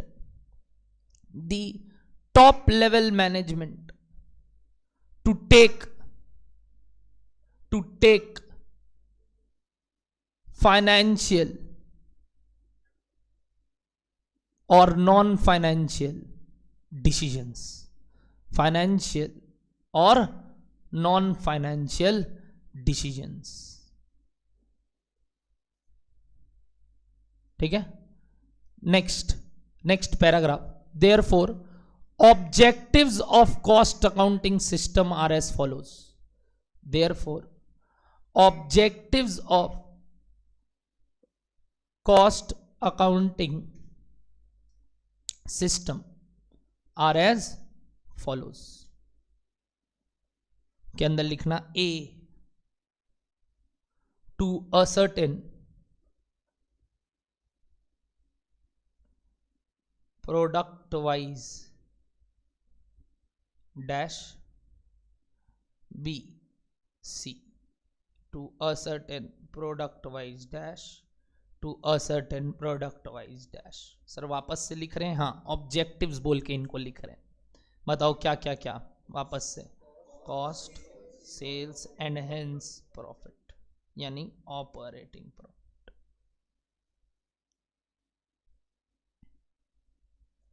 C के बाद D, D to help the management to take decisions like number 1, D के अंदर नंबर 1 डिसीजंस लाइक, बताओ पहला डिसीजन क्या सीखे थे, वेदर टू कंटिन्यू बोलो प्रोडक्ट, लॉस मेकिंग प्रोडक्ट और नॉट, लिखो whether to continue the production of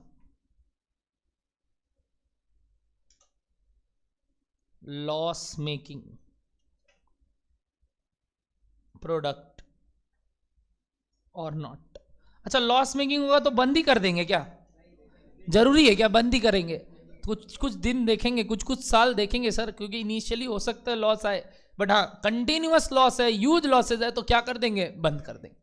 तो इसीलिए ऐसा नहीं है कि लॉस है तो डिसीजन ले लिया कि बंद करो, नहीं, उसके बाद डिसीजन लेने बैठता है मैनेजमेंट और वो फिर उसका काम है। क्या डन है बात आपको? Point number 2, where to invest, बताओ the resources of such loss making product, full stop। Such decision is based on various, बोलो such decision is based on various, क्या कैलकुलेट करेंगे बताओ, फाइनेंशियल रेशियोज, क्या लिखोगे बताओ, financial ratios, based on various financial ratios. Like एक example दो जो अभी आपने निकाला बिना कुछ जाने आज तक, बोलो प्रॉफिट ऑन सेल्स रेशियो, अभी आपने क्या निकाला बताओ, profit on cell ratio etcetera, बहुत सारे ऐसे होंगे, अभी सिर्फ बेसिक्स पढ़ रहे हैं तो हमने एक चीज जाना, प्रॉफिट ऑन सेल निकाल सकते हैं, एक तरीका, और अनगिनत तरीके हैं और अनगिनत बातें हैं। क्या डन है बात आपको? नेक्स्ट नंबर 3,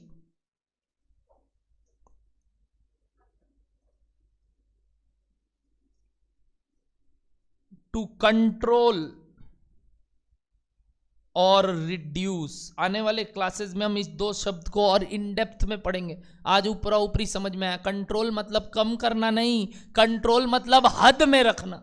सर इन दोनों बात में क्या डिफरेंस है? अरे हो ही सकता है काम बढ़े तो खर्चा बढ़े, जैसे हमने क्या किया, अब हमारे बुक जो कि पहले थोड़े पतले होते थे, मान लो 70 GSM होते थे, उसको 80 GSM कर दिया, तो सर क्या हुआ, उससे कॉस्ट बढ़ गया, बट सर हद में भी रखा, ऐसा नहीं किया 300 पन्ने का मैगजीन दे दिया 300 GSM का, तो वो भी एक हद तक है सर। कॉस्ट इंक्रीज होगा अगर क्वालिटी इंप्रूव करना हो तो, बट ये नहीं हो एकदम ही अनाप शनाप खर्चा कर दिए। तो कंट्रोल वर्ड का मतलब इज नॉट रिडक्शन, इसलिए एक वर्ड और आया साथ में, क्या? रिडक्शन। रिडक्शन का मतलब क्या होता है सर? कम करना। क्या डन है बात आपको? लिखो, टू कंट्रोल कॉस्ट और रिडक्शन, टू कंट्रोल और reduction of cost, but not at a cost of quality. Quality का कोई सवाल जवाब मत कीजिएगा कि क्वालिटी पहले से खराब हो गया। क्या बोलो, डन है यहां पे बात? एक बार आप सब पढ़िए, जितने मैं डाउट्स लेना चालू करता हूं, ठीक है? एक बार आप जितना बात अभी तक लिखा है एक बार रीड करेंगे, फिर डाउट लेते हैं। बोलो।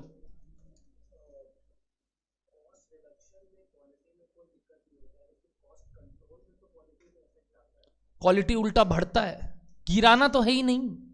क्वालिटी को क्या करना है? अफेक्ट तो कभी करता है, बट कॉस्ट ऑफ क्वालिटी का मतलब क्या होता है बताओ?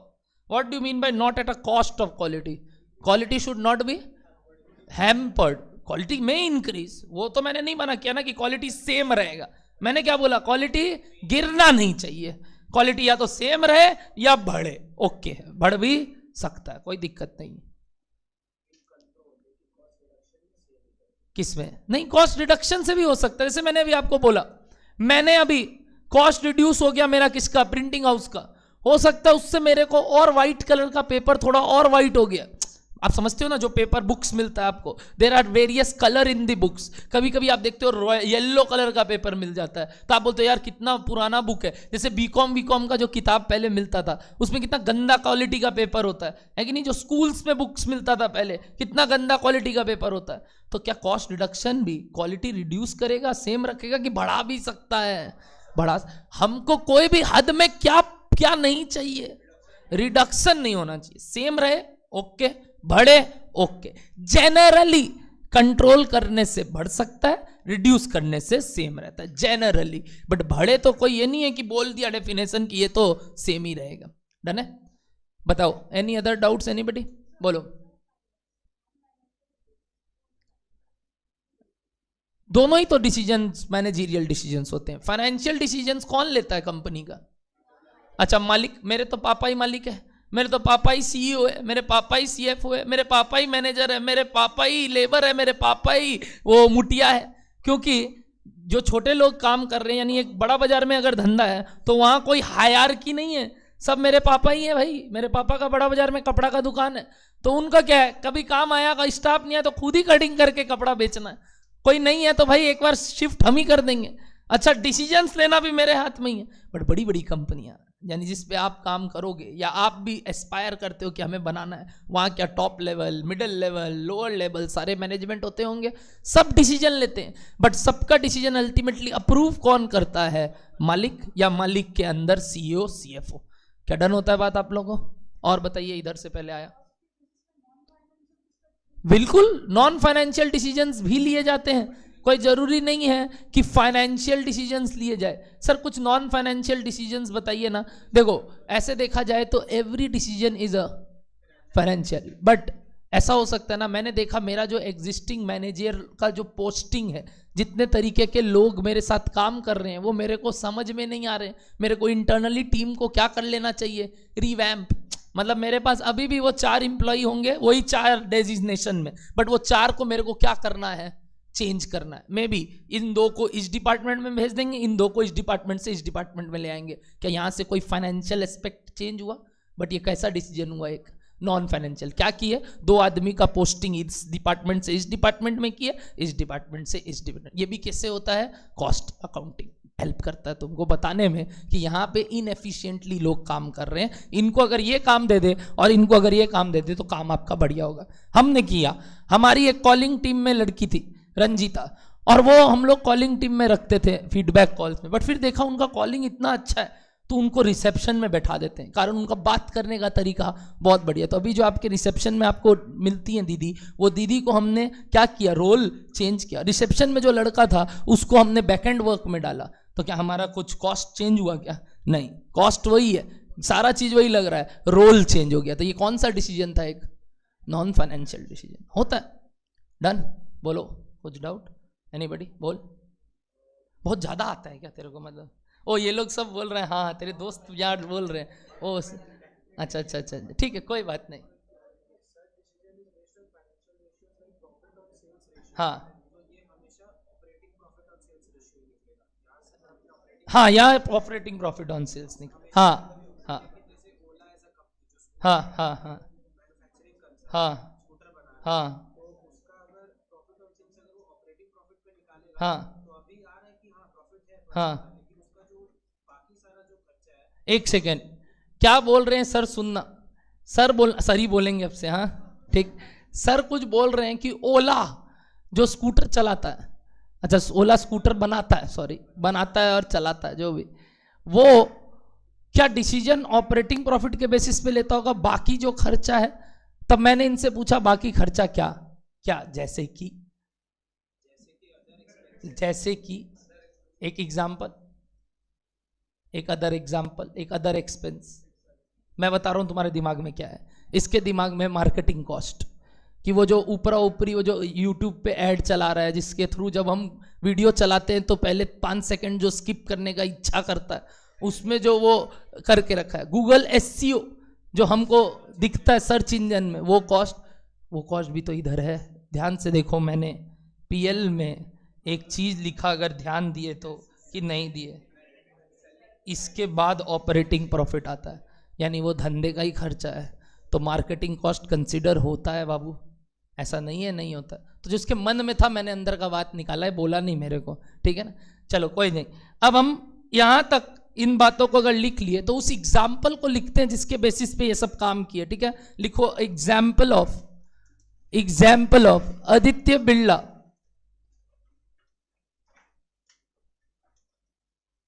Birla, garment industry, Aditya Birlas group garment industry. Fashion garment तुमको अभी समझ में नहीं आएगा, नाम खुद को, कंपनी का नाम आप लोग को पूरा पता ही नहीं है, तो मैं कैसे बोल लूँ। मैं आपको सारा चीज़ एक बार ऊपरा ऊपरी बता रहा हूँ। हाँ ऐसे तो फैशन रिटेल लिमिटेड, तो वैसे अपने नाम पे ना जाके एक बार बोले गारमेंट इंडस्ट्री, ठीक है। गारमेंट अपने धंधा का बात होता है। रे कितने लोग का पापा का काम है, साड़ी सूट, कोई का है यहाँ, एनीबडी है? कोई कपड़ा लाइन में है, मेरे पापा का धंधा या है, कई लोगों का है। तो वो होता रहता है कोई ना कोई धंधा का बात। गारमेंट वर्ड एक इजी वर्ड है लिखने को, ठीक है। लिखना इसके अंदर लिखना पर्टिकुलर्स, और उसके बाद क्या क्या आइटम लिखोगे बोलो तो, क्या क्या लिखवाया था आपको? टी शर्ट्स, शर्ट्स, ट्राउजर्स और जीन्स, टोटल। सबसे पहले क्या लिखे थे अपने? सेल्स 200 लाख, जिसके अंदर लिखना चालू करना 20, 100, 50, 30।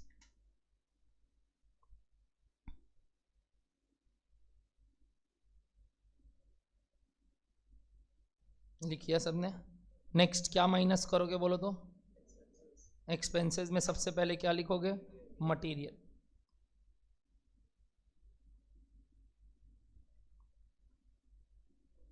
मटेरियल के अंदर कितना कितना? 5 lakh, 30 lakh, 20 lakh, 25 lakh, total 80 lakh.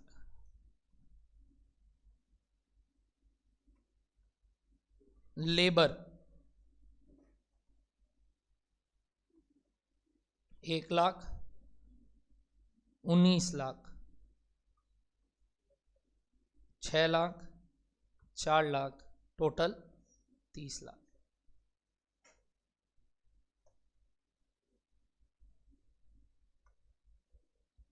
Other operating expenses में 2 लाख, 10 लाख, 5 लाख, 3 लाख और 20 लाख। नीचे ऑपरेटिंग प्रॉफिट, नीचे ऑपरेटिंग प्रॉफिट 12 लाख, 41 बोलते ना, क्या बोलते हैं? मेरा 40 के बाद मेरा भी खराब है, जो भी 41 लैक्स, 19 लाख, 2 लाख का लॉस, 70 लाख का टोटल प्रॉफिट, ठीक है। On the basis of above, on the basis of above statement, take some financial decisions. On the basis of above take some financial decisions. यानी एक केस स्टडी आपके आगे है, जो ऊपर बात की है वो बातचीत में आप नीचे लिखो क्या करना चाहिए। 3 डिसीजन लोगे, बताओ क्या क्या। पहला क्या बोलोगे, क्या जीन्स को कंटिन्यू करे कि नहीं। दूसरा, अगर डिसीजन आया क्या डिसकंटिन्यू करे, तो उसका रिसोर्स को कहां लगाएंगे, उसके लिए क्या कैलकुलेट करोगे, मार्जिन। और उसके बाद क्या डिसीजन लोगे, पता चल रहा था पहले गलती से शर्ट में नहीं लगा दे, बट अब पता चला किस में लगाना चाहिए, टी शर्ट। और उसके बाद last, if any cost deduction is possible और नॉट। क्या डन है बात आपको। तो चलिए नंबर 1 बोलो, नंबर 1 डिसीजन लिखो, whether to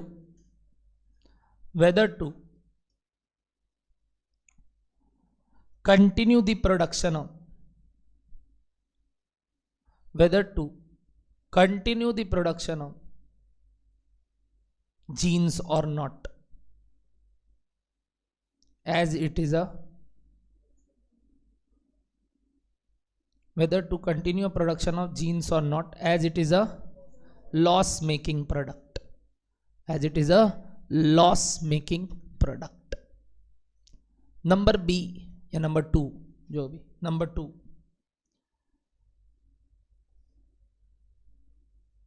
if we discontinue the production of genes, if we discontinue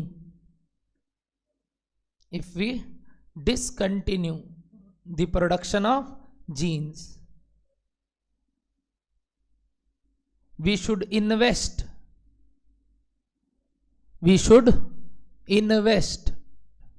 if we discontinue the production of genes, we should invest the resources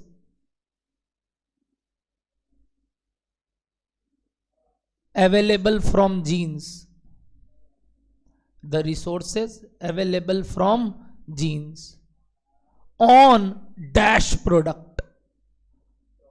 बोलो on which product, अभी नाम बताओ प्रोडक्ट का, कौन सा product में आया, टी शर्ट की शर्ट, टी शर्ट लिखो, on T shirts, on T shirt. Since बताओ reason, since profit margin on sales लिखो, since profit margin on sales of T shirt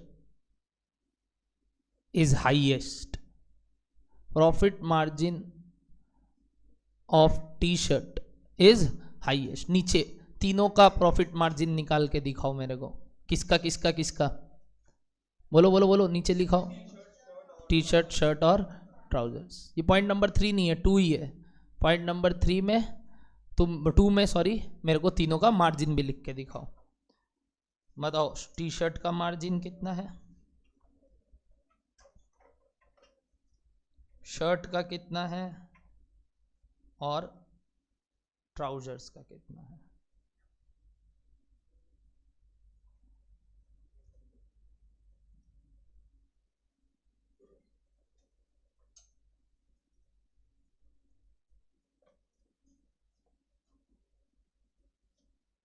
मैंने चेंज कर दिया प्रकाश एग्जाम्पल, उसमें मैंने 45 नहीं आ रहा है, मैंने एग्जाम्पल चेंज कर दिया था। बताओ पहला वाला का कितना आ रहा है, सेकंड वाले का और लास्ट वाले का। इसीलिए क्या डिसीजन आया था बताओ, टी शर्ट्स। और वहीं अगर डिसीजन प्रॉफिट पे ले लेते या सेल्स पे ले लेते तो गड़बड़ कर देते कुछ। क्या डन है ना बात आपको, पक्का। Last third decision,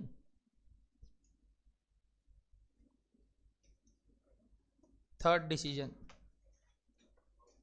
whether it is possible या whether it is possible to reduce or control, to reduce or control,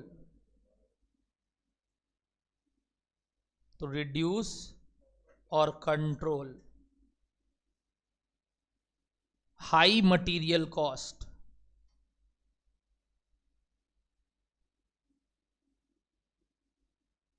in case of shirts या in case of every product, in case of every product। in case of every product or not, but not at a cost of, in case of every product or not, but not at a cost of, बताओ, quality, but not at a cost of quality, not at a cost of quality. नहीं, बोलो done है, पक्का everybody? कितना देर पढ़ लिए मालूम है? 1 घंटा 40 मिनट, कुछ 1 घंटा 40 मिनट हुआ है आपको फर्स्ट क्लास में, जहाँ पे अभी तक कोई सम्स चालू नहीं हुआ। जब सम्स चालू होगा, जब कॉन्सेप्ट्स ब्रश अप होंगे, ब्यूटीफुल मज़ा आने वाला है।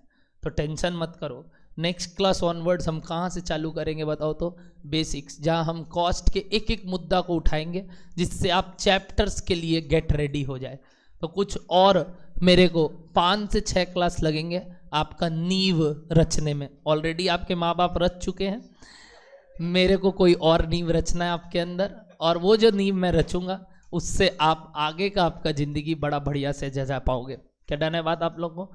तो चलिए आज के लिए यहीं तक रखेंगे अपने लोग। नेक्स्ट क्लास मिलने वाले हैं। By the way I can give you your routine right now. कल आपका अकाउंट्स है और एफएम है, दोनों है, और उसके बाद आपका टैक्सेशन तो चल ही रहा है जो आज भी है आपका इसके बाद। और मेरा क्लास नेक्स्ट आपको सैटरडे को 11 बजे है, यानी सैटरडे एंड अभी क्या है, आज का दिन क्या है, वेंसडे। ये 2 दिन करके हम शुरुआती 2 हफ्ता चलेंगे। ऐसे भी मेरा रूटीन 4 क्लास का था, बट अभी हम 2 दिन करके चलेंगे 2 वीक तक। उसके बाद we will again increase the number of classes. अब क्लास के बाद लूंगा तेरा डाउट। क्या डन है? चलो बाकी लोग को अलविदा कहने दो पहले। Tata bye bye everybody. Online live मिलते हैं जल्दी नेक्स्ट क्लास में। Bye bye. अकाउंट्स अपने टाइम पे, निर्धारित समय पे।